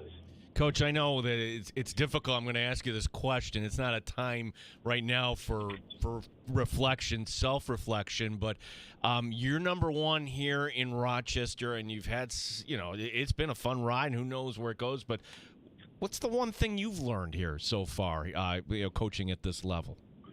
Yeah, no, it's a really good question. I would say I used to wear losses really bad. Like really bad. I was almost unapproachable. And I think talking to people and mentors, like you play 72 games and there's going to be games where you play great and you just don't win, whether it's goalie, you have an off night on special teams, and it's more to really focus on the process and not the outcome of how we play in those games. So some things that we look at is, ozone possession time, like for and against, and we're usually, I think we're second in the AHL in ozone possession time. Odd man rushes were given up in the game, inner slot shots that were getting in the game. Did we win special teams? Did we win the face-off circle? So more worried taking the emotion out of the losses and just more focusing on how our team played has really helped me in my first year. Just understanding wins are going to come if the process is good in your team game. And that's kind of been the focus of, I think it really helped during that stretch where, we probably didn't like the result of a lot of the games. But when I sit back and watch the game, we outshot the team. We had more ozone possession time. We had more scoring chances. Maybe it was the night we played in Charlotte. They had 2 power play goals. We gave up 1 5-on-5 goal. They win that game. So it's just certain things. But that's probably been the biggest thing. Mike, we introduced you with the call of Don Stevens, Noah Ostlund scoring a goal there against Utica on Sunday, his 4th in 2 games, and kid's on a bit of a heater. I wanted to make sure you had a little bit of time to put some shine on him and how the youngsters progressed here through the course of his season with Rochester. Yeah, he's been incredible. Like, I remember there was a lot of conversations. He started out the season, he had 1 goal in 11 games, but again, kind of going to the point I just talked to you about our team, he was playing really well in those games. He was generating a lot of offense. He just wasn't going in for him. Then he had that really, really tough injury, and it was I won't go into details, but it's a really tough injury to come back from. And then he comes back, and it's just, I think he's got 29 points his last 24 games, and he's plus 15, and he's scoring. He's more of a playmaking, but I think it starts with Noah, his inner drive to want to be great. The way he works, the way he trains in the gym. He practices every day like it's his last practice. I really mean that. Just for instance, in a 3-and-3, Noah's coming in. We keep the guys away from the rink as much as possible. I'm in there really early. The first guy I see is Noah in there at 8:45, getting his waters, going through his routine. Like that's really talk about the process of being a pro. And he's a really young kid. The game against Syracuse, great example. Probably the hardest place to play in the league. Really physical team, probably the most physical team in our division, and he had 3 goals. He's had 6 points his last 2 games in Syracuse. He's really carried us, and can't say enough about him. Now, with that being said, like, the games are going to get harder. He's going to be really keen on. He's going to get really tough matchups. So it's really important to him to continue to drive and focus on being the best version of himself, so he can keep having those nights. One other move today, Big Murr comes back to the Amerks. Isak Rosane going up. I would assume they're putting him in the lineup tonight, Coach. I'm going to make a bold prediction. Isak Rosane gets his first NHL goal tonight, Coach. I like it. Yeah. I like it. Do you feel like a prop? No, I like it. You feel like a prop? No, I would take that. I would take that. I'm not a betting man, but I would take that as a prop bet. There we go. Do you give him any advice? This isn't the first time he's been in 3 games for Buffalo. He just came back but like when he goes back up, do you give him any parting words there? You know what? I think the one game in Florida where he played, I think it was a game where he was skating and making, like, he was attacking the game. And I think the games before he was kind of, I don't want to say timid, but he was kind of waiting for something to happen. I think when Rosie's skating and he's engaged in the hockey game, he's making plays happen. So I think he's played great for us. Like, we're not here where we're at. So I like that call. Like, I hope he has a really good night tonight. Hometown Heroes Night coming up Friday night. Bridgeport, the opponent, at Blue Cross Arena. Amerks head coach Mike Leone, always good with his time to join us on a Tuesday and keep us updated on everything happening with the Rochester Americans. Best of luck this weekend, Coach. We'll talk to you again next week. Hey, thanks a lot. Thanks a lot. You got it. Coach.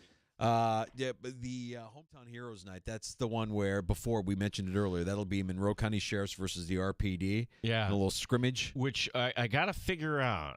I think they're going to, have that game going on if you want to get in early. Okay. So, I think that's going to be the plan where, the gates will open. You have a 7:05 puck drop, and Yeah. you got to give the teams enough time to warm up, obviously. Warm and clean up the ice. Right, yeah, but so. I think if you wanted to get in earlier in the afternoon for that, I think They would let you, yeah. So we're hoping to have the team captains for both the RPD and the Monroe County Sheriff. It's always a heated rivalry. Yeah. I mean, there'll be some punches thrown. there'll be some Donnybrooks. I can't wait. That's coming up Friday night, and then of course they're back home against Syracuse, the home and home with Syracuse this week, and they're back home Sunday. I'm just going to make a point here because there are a lot of people that are, oh gosh, Laval's going to win the division. Laval, it's not quite apples to apples, but let me point this one thing out. Danger, the last time the President's Trophy winner in the NHL, team that finishes the season with the best record, when was the last time the President's Trophy winner also took home the Stanley Cup? I think it was one of the Blackhawks teams. 2010? 2010? I want to say 2000. Yes. It was, right. Was it 2010, the 2010, Blackhawks? Yeah. I mean, we put so much stock in the regular season and the records of the regular season and how well a team plays during the regular season, and then you get to the postseason, it's not the same game. Correct. It's a different game. Correct. And part of this, too, is just the nature of the sport, where hearing Mike Leone talk, I mean, gosh, I thought it was a tough question I gave him, and he gave this well-thought-out response that, you don't wear the losses. You're looking at other metrics. Odd man rushes, offensive time in the zone, things like that. That if you're doing those things in a 5-game, 7-game series, more often than not, you're going to come out on top. Yeah, I think that, man, it's been fun to watch not just this team progress through the course of the season, but also their head coach. I mean, Mike Leone came in virtually an unknown, and we are getting to know him with each passing week that we get to have these conversations. And it's just been an absolute delight to have this access and share it with you and to have you kind of learn more about this coach, this team, how he's preparing them night in and night out. It's a departure from what we had with Seth Appert. It feels like a different style, but you can't argue the results. The results have been fantastic through the regular season. Again, the postseason will be everything, and we'll see what this team is made of when they get to that mark. But I've loved our conversations with Mike Leone, and I love that he's able to sit back and reflect a little bit on what he has learned in this new role for him, his first time ever coaching professionally, and enough self-awareness to realize, yeah, I have matured in this way. I'm not wearing the losses as hard as I used to because I know every night we're doing the right things. That Blackhawks team from 2012, 2013, yes, they won the President's Trophy. They won the Stanley Cup. That's the last time a President's Trophy winner. Okay, I was wrong. I said 2010. So the 2013 team was the one that won the President's Cup. Yep, so that's the last time that a President's Trophy winner has actually made the final even. Yeah. Boston 2 years ago, first round, you're out. Yeah, remember Boston had a record-setting season for points and got bounced in the first round. So, yeah, it's a different animal. You get to the postseason, man. It is a different animal. But kind of like what I'm hearing out of Coach Leone, kind of like what we're seeing out of this Rochester Americans team, and we'll be looking forward to their 3-game in 3-day set this weekend. All of the action on the Fan Rochester getting underway with Hometown Heroes Night Friday night at Blue Cross Arena against Bridgeport. Let's, before we take a break here, Gino, let's give away a free pair of tickets to see Disturbed, the Sickness 25th anniversary tour. Daughtry will be there. 25th anniversary? I don't believe you. 25 years. What? Since Down with the Sickness. Disturbed at KeyBank. And we've got that show coming up here April 4th at KeyBank Center. Your tickets are on sale now, Ticketmaster.com. But why buy them when you can win them for free just for listening to the Sports Bar? We're giving them to you right now if you're caller 5 at 866-4326. I'm kidding. Go buy them if you don't win them. 585-866-4FAN. Disturbed, the Sickness 25th Anniversary Tour with Daughtry coming April 4th to KeyBank Center. Your free tickets now on the Fan Rochester. Good luck.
Fan, Rochester, an Odyssey sports station.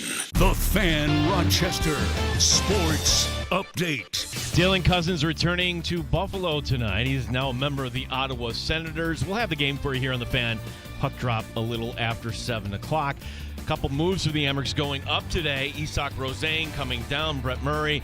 The Amherst also signing a forward out of Brown University, Tyler Koff, a 2-year entry-level contract. He will report to Rochester. The Amherst back home Friday night against Bridgeport. We're now less than a month away from the NFL draft. Steve Tasker makes it clear what he wants. Yes, right now, the way it sits right going into the draft, you got to get some big dudes up front on defense. If they're edge, if they're interior, I don't get the best ones. Multiple ones. Give yourself some swings and make sure they've got some traits.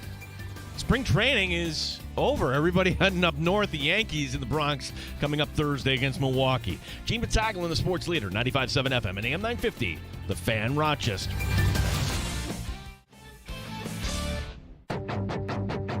The Sports Bar with Danger and Battaglia. USC women's hoops losing Juju Watkins to a torn right ACL. JJ McCarthy. Let's go! Mike Danger. Gino, Cinderella is dead. No!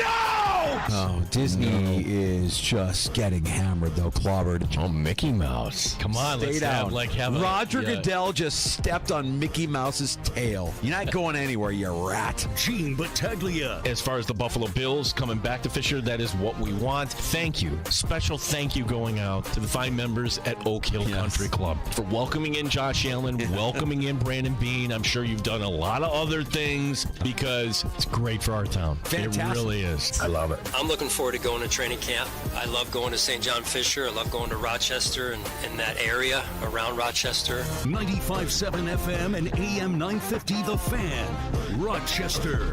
You know, I feel like I'm going through a little insecurity in my home, Gino. Hear me out for just a second here.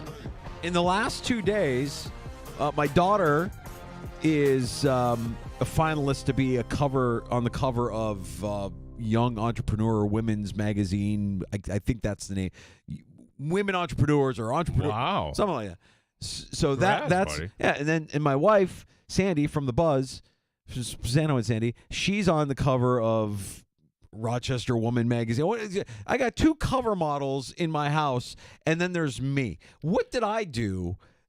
So I guess I'm happy for your daughter, your wife. That's a humble brag, buddy. Like she's gonna be better than you. She is well better than you aware that I outkicked my coverage. I get it 100%. But I know that there's somebody listening. Maybe Phil from X or one of our regulars. Put me on a cover of Dad Bod magazine. Something that makes me feel somewhat adequate moving back into my house and getting back in there tonight when I go home, because it's been the last 48 hours. I'm very, very proud of my girls, but at the same time, I'm feeling a little inadequate. I'm not on the cover of any magazine, and maybe I need to work a little bit harder. You will enjoy someday when your daughters are gone.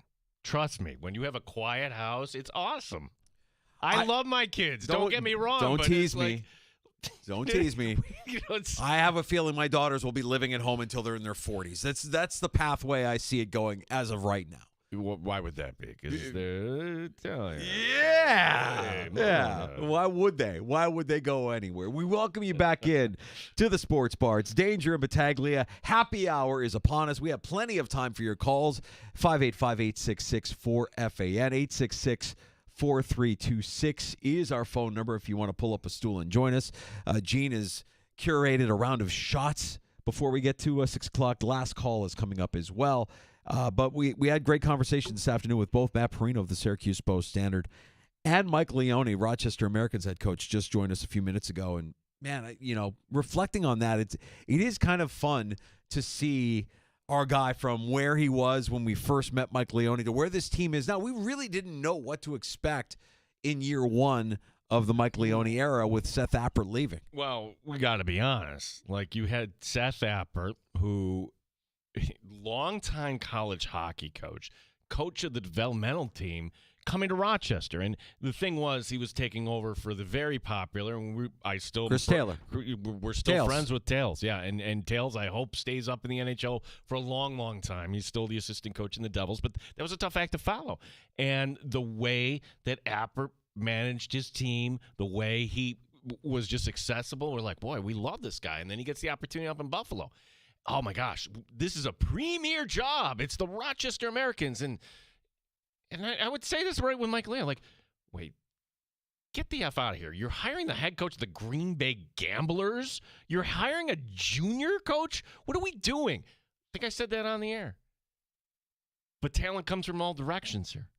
And hearing him talk about what that was like to kind of make that jump. So, look, credit who made that call, who saw the talent in Mike Leone there. I think he's one of us, Danger. I agree. It's been a fun season so far. Hopefully, we're talking about this team well into the spring and early summer. Mike Leone, gracious with his time, joining us every Tuesday here to talk about his team, who's got another 3-game in 3-day set, including a home-and-home against Syracuse Saturday and Sunday. But the action gets underway Friday night with Hometown Heroes Night. You'll be able to hear all the games on your home for Rochester Americans hockey, the Fan Rochester. And as far as Perino is concerned, I kind of want to thank him for just humoring my idea of the NFL owners' meetings being a breeding ground for owners working out massive deals like Micah Parsons to the Buffalo Bills. I know the likelihood isn't there, but he at least humored us on that one. Well, the point that you make, I think it's valid, right? And I try to paraphrase it. Hey, Myles Garrett. Oh, that didn't happen. Oh, before that, Max Crosby. Well. Right. Why are we satisfied? Well, we weren't satisfied until those guys said no to being traded and said yes to the team that were paying them boatloads of money. So there is a point that Perino made that I want you to address here. Okay. And again, Dallas is not shopping Micah Parsons as far as we know, right? But at some point, Micah Parsons is going to want to get paid. Micah Parsons, out of all those Cowboys, how he's outspoken, we've never had I'm holding out, see you guys, in Dallas. Like Dak Prescott, eventually, like they were good soldiers, and then they got paid. I don't know how that story is going to go. But the point being, this would be a different guy to bring into Buffalo. This is somebody who has his own podcast, somebody who called out his own head coach. When's the last time you had a Buffalo Bill actually get in front of a mic and call it? Not even Diggs. That was all behind the scenes. He had a bad coach. Not McCarthy. Zimmer. Last year was bad. He had Mike Zimmer. I mean, if Mike Zimmer's your coach, I'd be cranky too. I'd be in a bad place. That guy's not a guy that can get something out of this generation of players, from what I've seen at least. I'm not making excuses for Parsons. I know that kind of talent, that kind of outward expression is frowned upon by this organization, by this culture that's been built. But I'll say this. I think you kind of need it. I think it goes hand in hand. I think with that talent comes a little bit of that braggadocious, outwardly critical, competitive juice that we had with Stephon Diggs. And everybody said, oh, good riddance, he's gone. Now what are we looking for? We're looking for the next Stephon Diggs, right? We dismiss it when it's convenient to dismiss it, and we don't say we cannot be satisfied with this. I'm not satisfied with it. See, it's funny. I don't think the lack of a pass rush was like my number one reason. It was a shoddy secondary why the Chiefs picked you apart. You got to have a pass rush. And you can have a shoddy secondary. Right. Well, it goes hand in hand. I'm just trying to just bring a measure of, okay, like here's another reason why this wouldn't happen, okay? This is not Brandon Beane calling the general manager, who also happens to be the owner. This is an ownership decision, and I see where you're going with this, that this is the weekend where all the owners get together.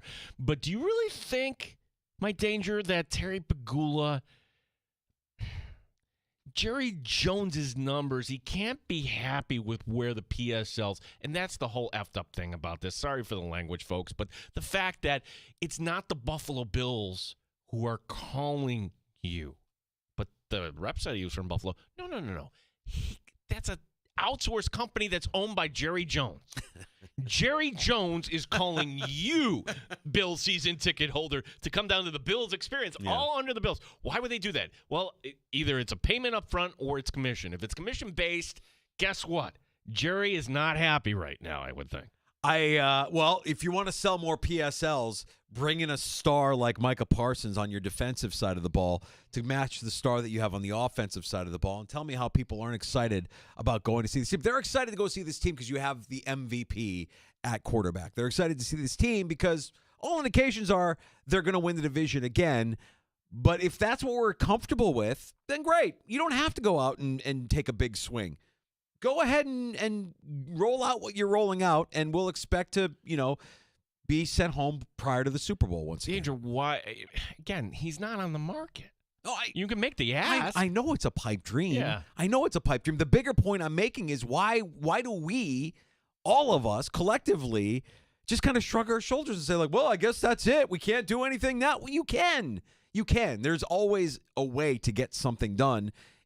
I know it's not easy and I know it's not likely, but we shouldn't be satisfied just because Myles Garrett said yes to the Browns and Max Crosby said yes to the Raiders. And Hendrickson, I know you're going to bring up Hendrickson and the Bengals, and it's like, fine, he's a good player. He gets after the quarterback, but you've got maybe 2 years. Parsons is still young. I know he would be an investment. I know he wants to be the highest paid non-quarterback in the league, and he deserves to be that. And the Cowboys will probably grant him that, unless a team goes in there and says, you know what we've got? We've got a lot of draft picks. Let's see what we can work. He's probably not being shopped. He's probably not on the market. He's their best player. But they could also look at what a lot of draft picks could do for their future, and well, that would sell a lot of PSLs in Buffalo. I would say that. Let's. Wouldn't you think there'd be other? It's the same. It's just the Garrett argument reframed. That's all this is.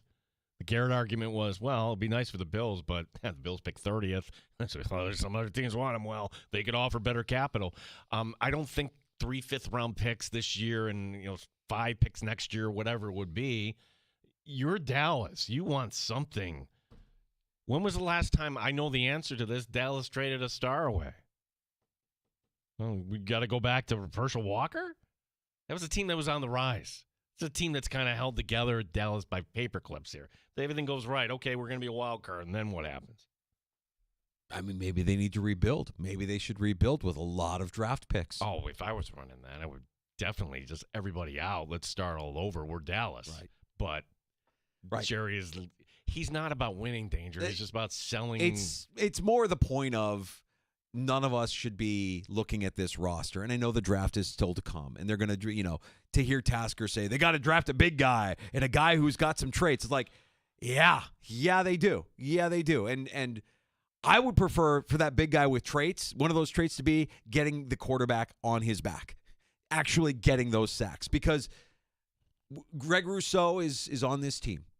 And Greg Rousseau, we love him. Great guy. Love Groot. Solid against the run. You just don't see enough of it. Good guy, too. Yeah. Like, we talked to him, at camp, and he's a great guy and fits the culture. But he's not – I don't see a pathway for him, and I know part of this is the rotation, but I don't see a pathway for him to be that disruptor that we all thought Von Miller was going to be, or certainly a guy like Micah Parsons is. I would say this, though, okay? You're just ruling out – it sounds like it is an oxymoron when I say this. Flyer doesn't mean expensive. It's an expensive flyer. But I think there's two different costs. Meaning, expensive, it costs a lot of money to bring in Joey Bosa, but it's a flyer in that, oh my gosh, he doesn't have it. It's a 1-year deal. Okay, that void year will suck at the end. But like you're not willing to consider that what a healthy Joey Bosa, if he showed up in a I'm playing for a contract sort of year. No. See, I am. No, like I think he's. I'm not saying it's going to happen. I want to see how this plays out. You want my take on Joey Bosa? And I haven't shared this. I mean, we've had some time to digest what they've done, and I think Joey Bosa is washed. I don't think there's anything to get excited about with Joey Bosa. If he gets on the field, I'll be excited. But I don't even know that he's getting on the field. Right? Wow. I think the guy is washed. Wow. I think he's. If he's got something to prove, great. And if he does prove me wrong, then I will eat my shoe. But it's, to me, what we've seen so far out of this guy's career is an inability to stay on the field. And why would I be excited about a guy who's older now and still can't stay on the field? I'm not. That's part of why I can't be satiated with Joey Bosa, knowing that Myles Garrett was out there, knowing that Max Crosby was out there, knowing that Hendrickson is out there. I don't think we collectively should just settle for that guy. I think they need to do more. And they will in the draft, I'm sure.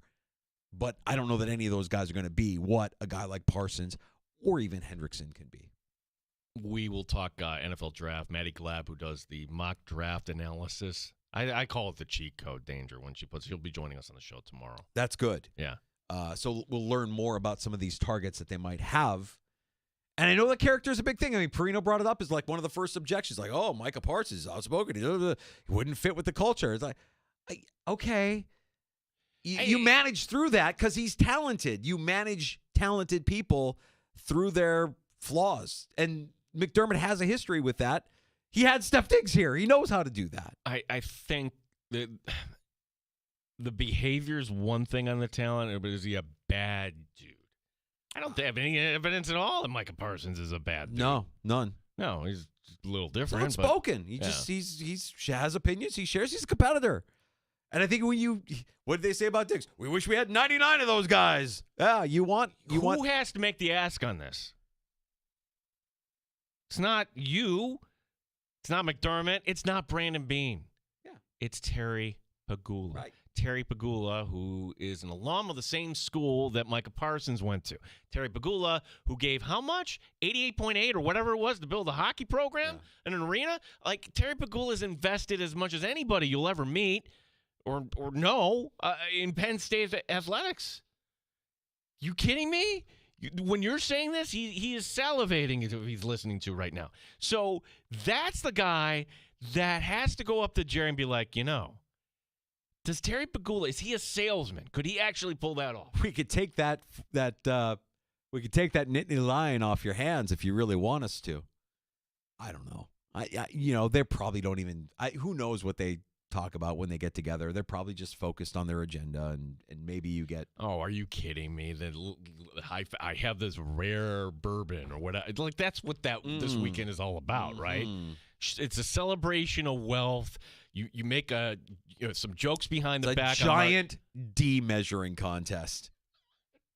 My super yacht is this, but my super yacht, my team is valued at this. The biggest D in the room, right? Yeah. Who's got the biggest D for the weekend? Who can show off their wealth more than? And then Davis is over there somewhere, just picking his nose, eating his boogers. Nobody talks to him. The Floby haircut. Yeah. Remember the Floby?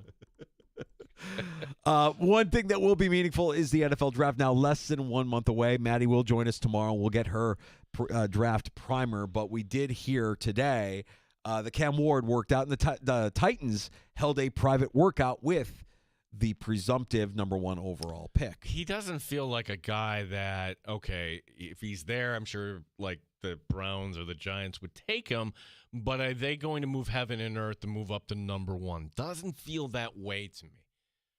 Danger, call me crazy, but like of all the years we've been doing this feels like it's kind of predetermined. Like Cam Ward to Tennessee. That really isn't, okay, Will Levis, can you beat him out? Yeah, great. It's your job, Cam. That seems predetermined. Well, last year you knew the Bears were taking Caleb Williams. I mean, hell, at their pro day, they brought the whole contingent down. They're basically saying, hey, we want to start working on an offense for your skill set. They knew that Williams was going to be the guy. Fair enough. But we didn't know they would go quarterback, or there would be any moves. I think the Giants right now, the way they position themselves, no, it's not going to be Jameis Winston. They're drafting Shador. The question is, will they move up the Cleveland spot at number 2, or will they stay at number 3? Cleveland at number 3, what I would do, I would draft the tackle, Carter, out of Penn State. Because if you went in on Myles Garrett, okay, what would that defensive line look like if you had 2 of those guys? What about Travis Hunter? Well, that would look interesting too. Generational talent. Yeah. I kind of like Cleveland taking Hunter at 2, leaving Shador at 3 for the Giants. And Shador, the athleticism of Shador, and Shador to Malik Neighbors, not a bad little combo for Brian Daboll's offense. That would be fun. Yeah. Be so much fun. Yeah. I mean, I don't know who's protecting him. We'll worry about it. I don't know who's running the ball. We'll worry about that later, I suppose. But Yeah, well, okay, we figured out the top 3. We worked it all out. Oh, and then New England gets Carter Farm. No, I don't want that. No. We can will Carter to go to the Browns. Trade down, New England. You want more picks, whatever it may be. And as far as the Bills go, I mean, look, there's glaring needs on the defensive line. There's glaring needs, of course, in the secondary at corner.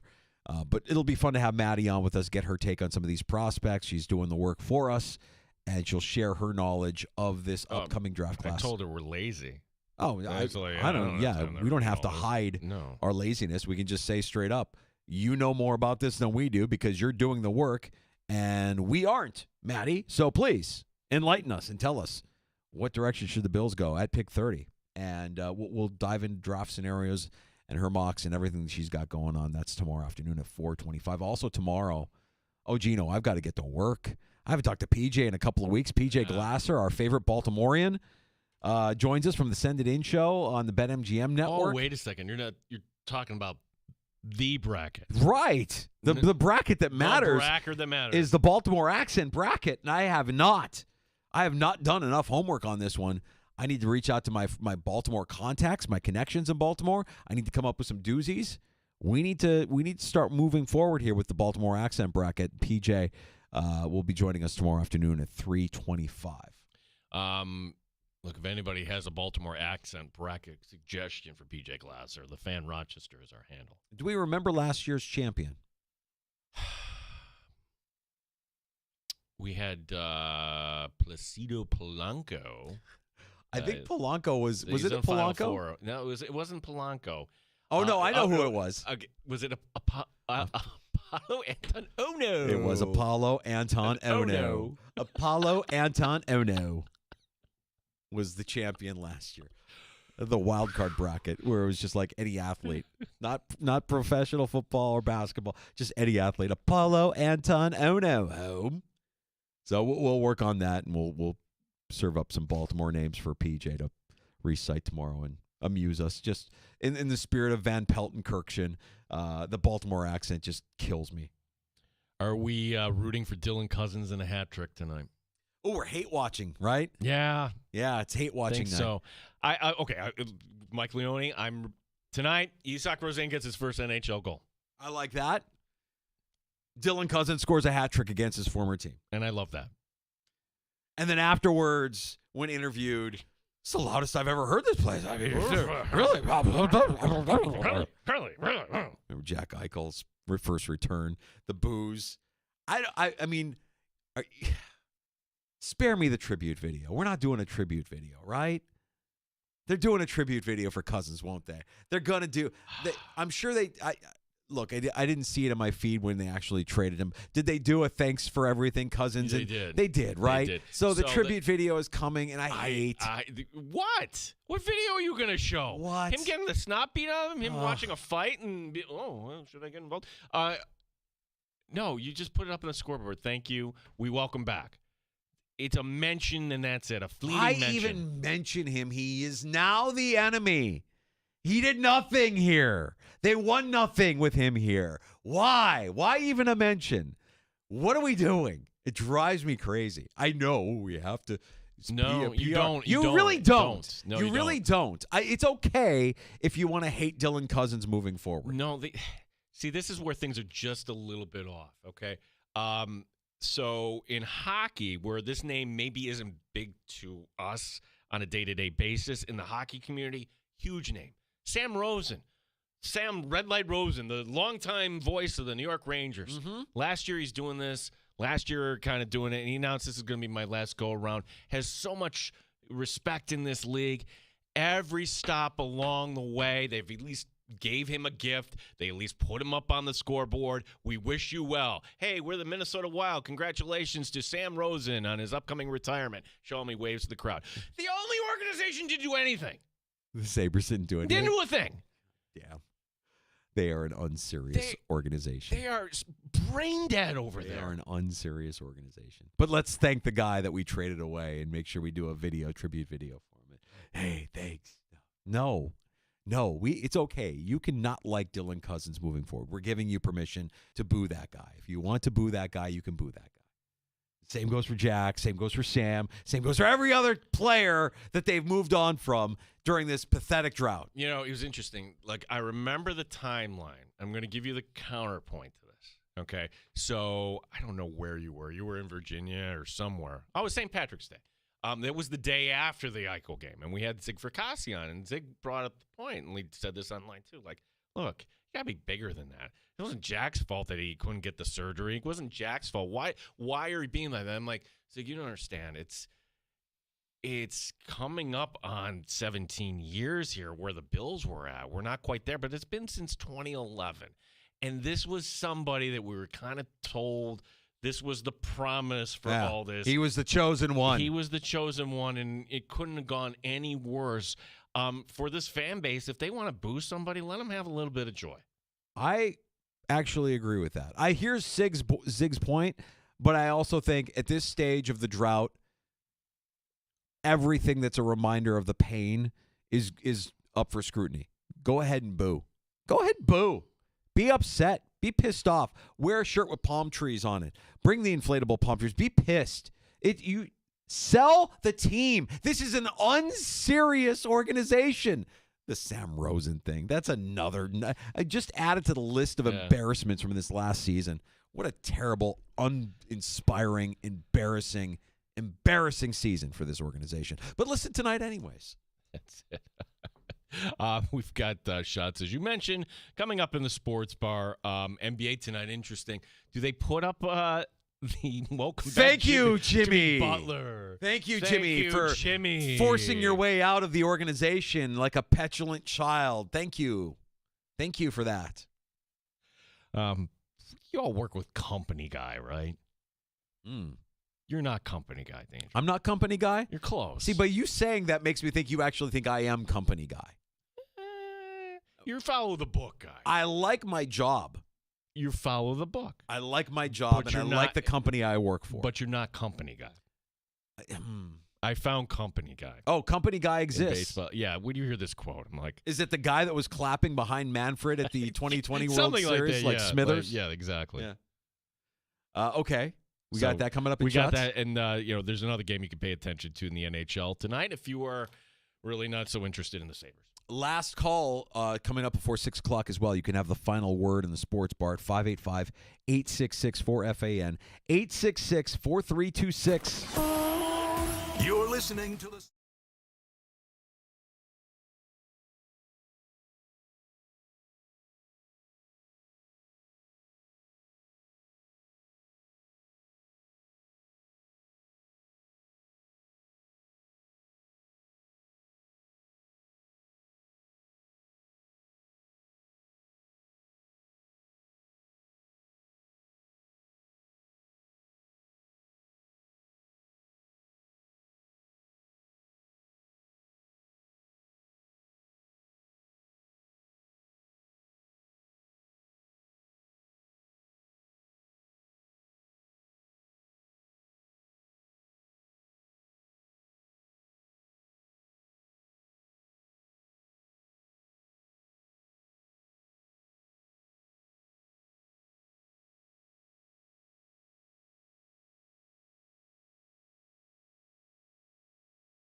Sports Update. Hockey tonight in Buffalo, marking the return of Dylan Cousins. He's now a member of the Ottawa Senators. Puck drop tonight, 7 here on The Fan. Rochester, one note from the team today for Tyler Koff signing with the Sabres organization, a 2-year entry-level contract.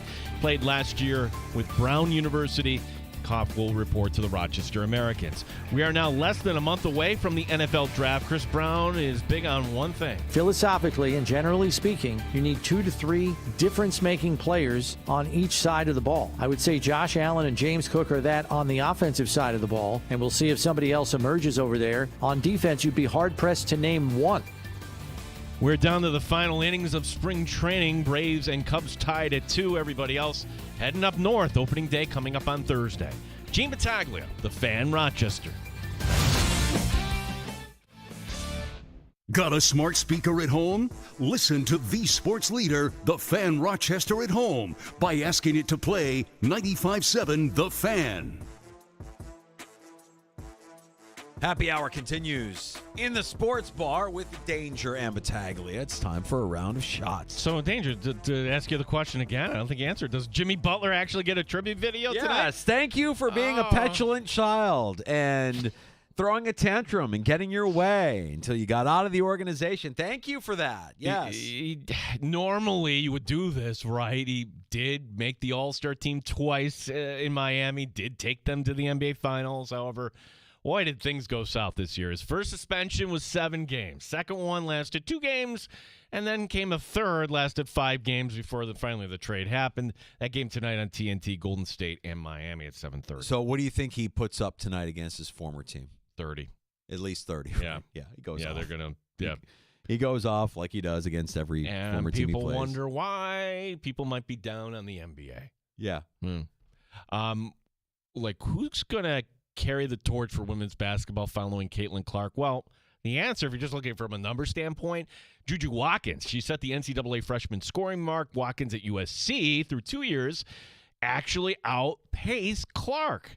We woke up this morning learning that Watkins had torn her ACL in the second-round matchup. The Trojans nonetheless advancing to the Sweet 16. That's a rough look for college basketball, for women's college basketball, for the women's basketball game. Because you want stars, you want transcendent athletes. I made the comment earlier this week that, this year's tournament doesn't feel the same because you don't have a Caitlin Clark in there. And I know some would say, well, this one was that. And I'm like, I didn't know who she was. When we get to the end, would it surprise you if the final didn't involve one of these two, Dawn Staley or Kim Mulkey? Last night, LSU, they're the 3 facing the 6, Florida State. LSU is up 49-48 at halftime. Like, wow, that's a lot of points. They go on a 45-7 run to begin the second half. Kim Mulkey putting her foot on the pedal there. Yeah. Well, I mean, like, but is that good? Like, is it good that means one team is significantly getting run out of the gym? It means that when we get to the cream of the crop here, and that's where I thought, okay, Paige Bruckers against Juju Watkins, I'm tuning in. Well, now I'm not. Obviously, it's not going to happen. What I want is greatness. Like, what I enjoy about watching Caitlin Clark is you're watching greatness.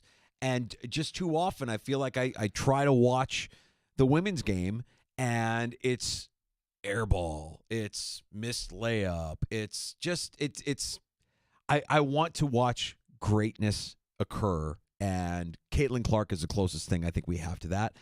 This sucks because, she's on this pace. Juju's on this pace to be what Caitlin is, and we want more stars in the game, and I'm all for it, and I hate that she's injured, and hope she has a speedy recovery.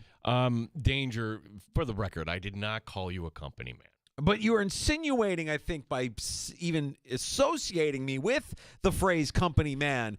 Well, you have the regional brand title. I have a title. You have a title. You are a manager. Yeah. You have people report to you. Yeah. Okay, well, you are not this, okay? This is what a company man sounds like. We've been discussing how ESPN opted out of their deal with Major League Baseball, and now baseball is likely to go to other platforms, right? You have Netflix interested. You have NBC looking to pick off Sunday Night Baseball. You have Fox waiting in the wings. Well, Carl Ravitch is the voice of Sunday Night Baseball on ESPN, and He is totally optimistic that everything is going to be fine. Speaking with Sports Business Journal, quote, who else provides any more coverage of baseball, with the exception of the MLB Network, than ESPN? I'm just optimistic because of the platform that ESPN is and will be continuing to be the flagship. So with that quote, do you think Ravitch is saying that even if we don't have a deal with MLB, that will still be like the source for MLB news and highlights? I think he has to go all in on this because what's his job if they're not covering games? Right. I mean, I think for baseball, you can find any number of guys. Like Carl Ravitch might be under contract with ESPN. Is he going to go over to Netflix or go over to wherever it may end up after 2025? So he has to stay on. Is this part of a negotiation for ESPN to get a better deal with MLB, or is that done? Like, do we know for sure ESPN is not going to have Major League Baseball rights in the future? So this is the way I understand it. That ESPN did this to try to get a better deal, but they might have misread the market there just a little bit. And this is not really the year to do that after coming off that World Series and the Dodgers and everything else. That, hey, live sports still very valuable, and you have all these other competitors. Here's what I think happens. I think they're not going to keep everything, but I still think they keep a piece. Like they'll keep maybe Sunday Night Baseball, and then that would be it, right? I can't see this turning into what the NHL miscalculated a few years ago. Do you remember that? Where the NHL was like, we don't need you. We're going to go over to Versus. The Outdoor Life Network. Outdoor Life Network. OLN. Yeah. That was terrible. It was terrible.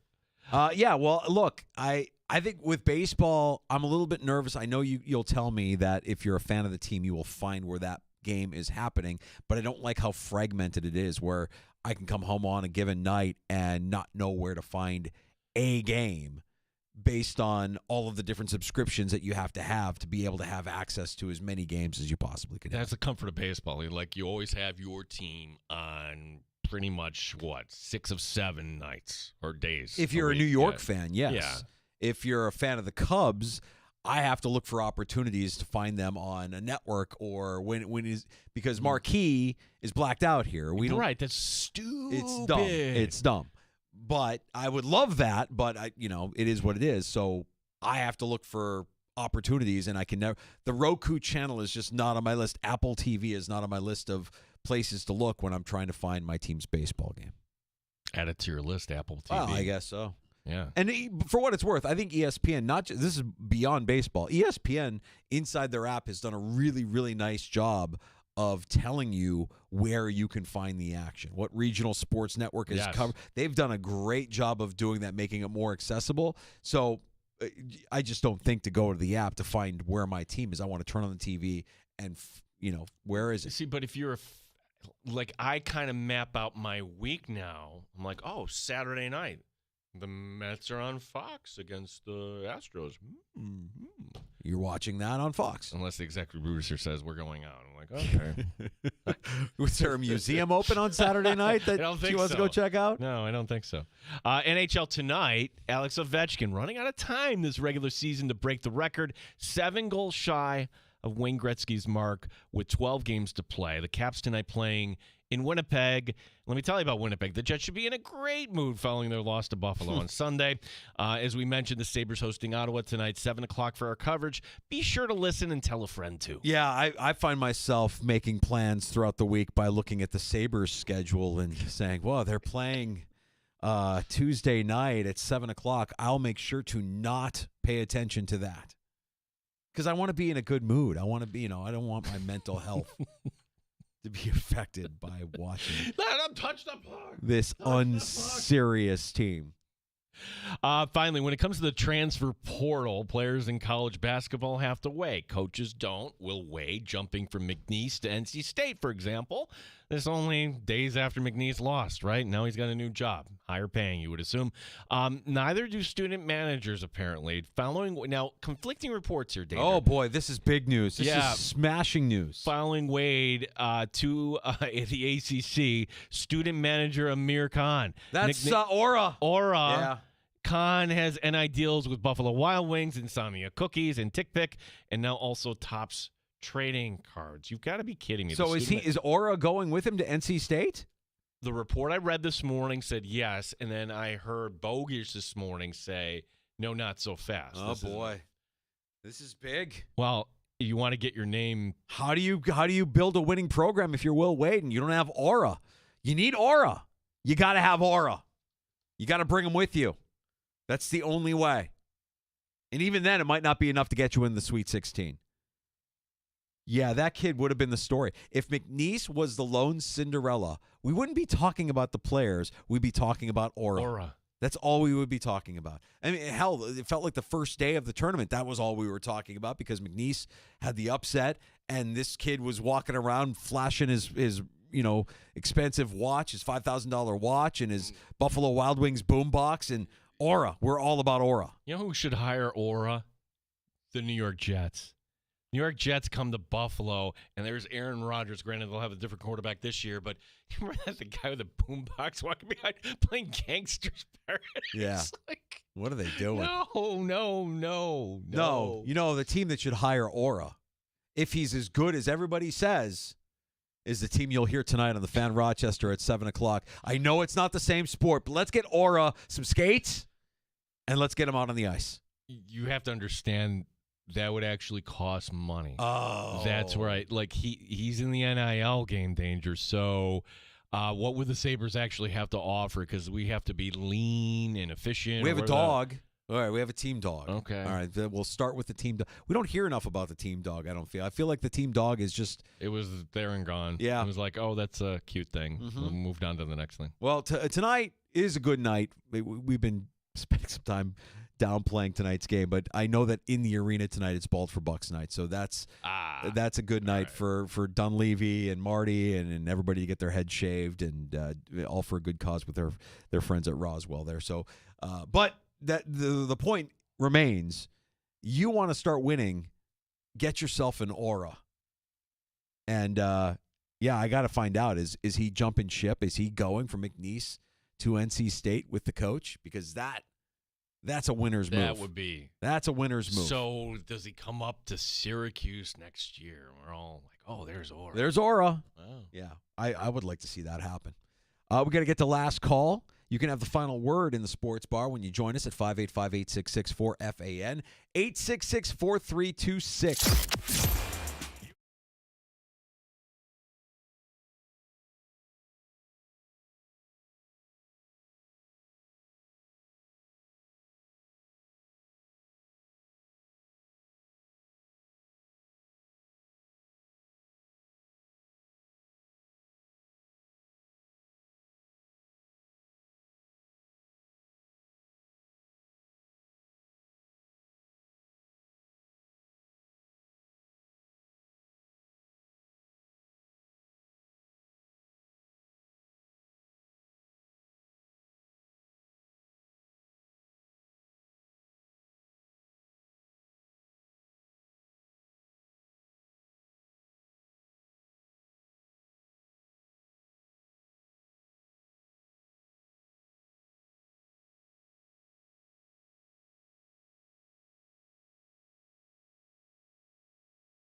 Danger and Battaglia on the Sports Leader, 95.7 FM and AM 950 The Fan, Rochester.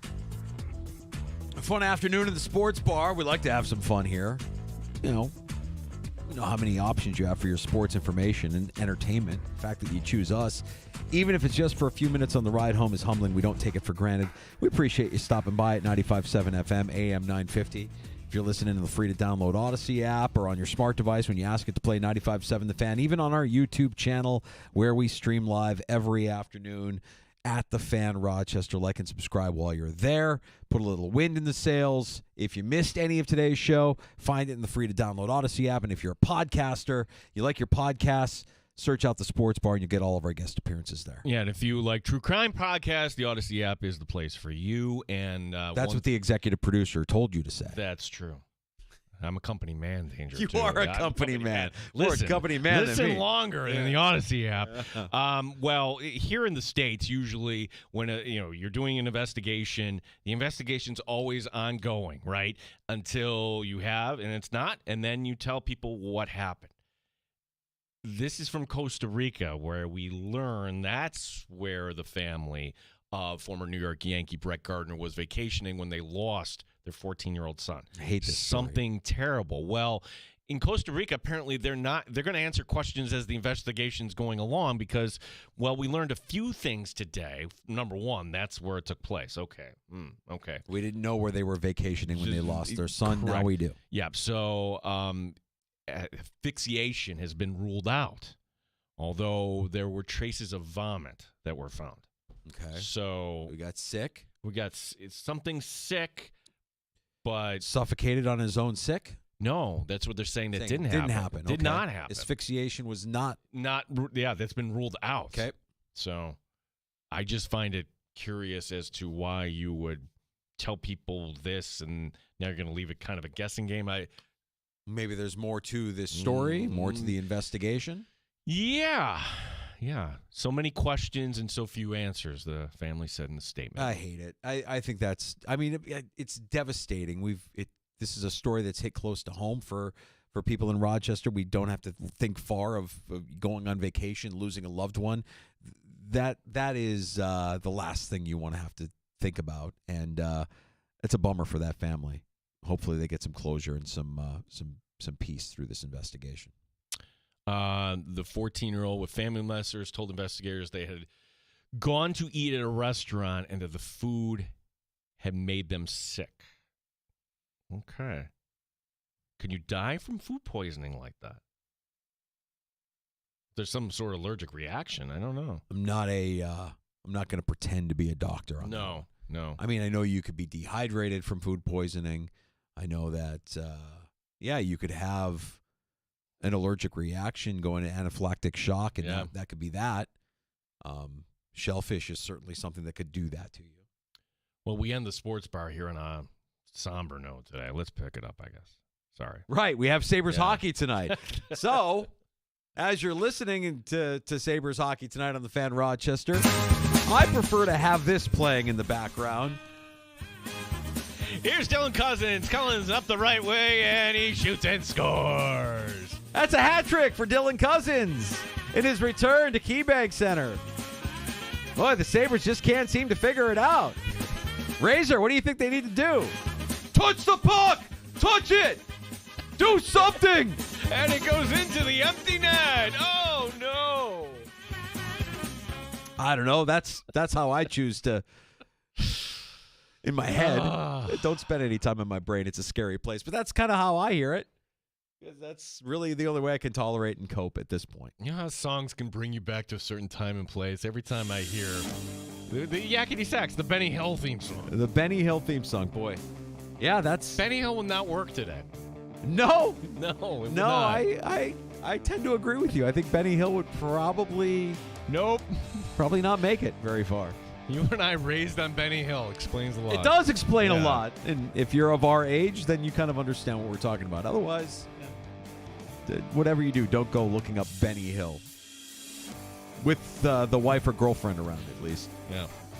Great conversations this afternoon with Mike Leone, the Rochester Americans head coach. Matt Perino covering the Bills for the Syracuse Post-Standard. Again, you can find those wherever you get your podcasts. Just search out the Sports Bar tomorrow. PJ Glasser with some winners for the Sweet 16, the host of Send It In on the BetMGM Network. And Matty Glab with BuffaloBills.com. We'll talk some NFL draft with Matty at 4:25 tomorrow afternoon. JR Sport Brief is next on The Fan Rochester. You're listening to the Sports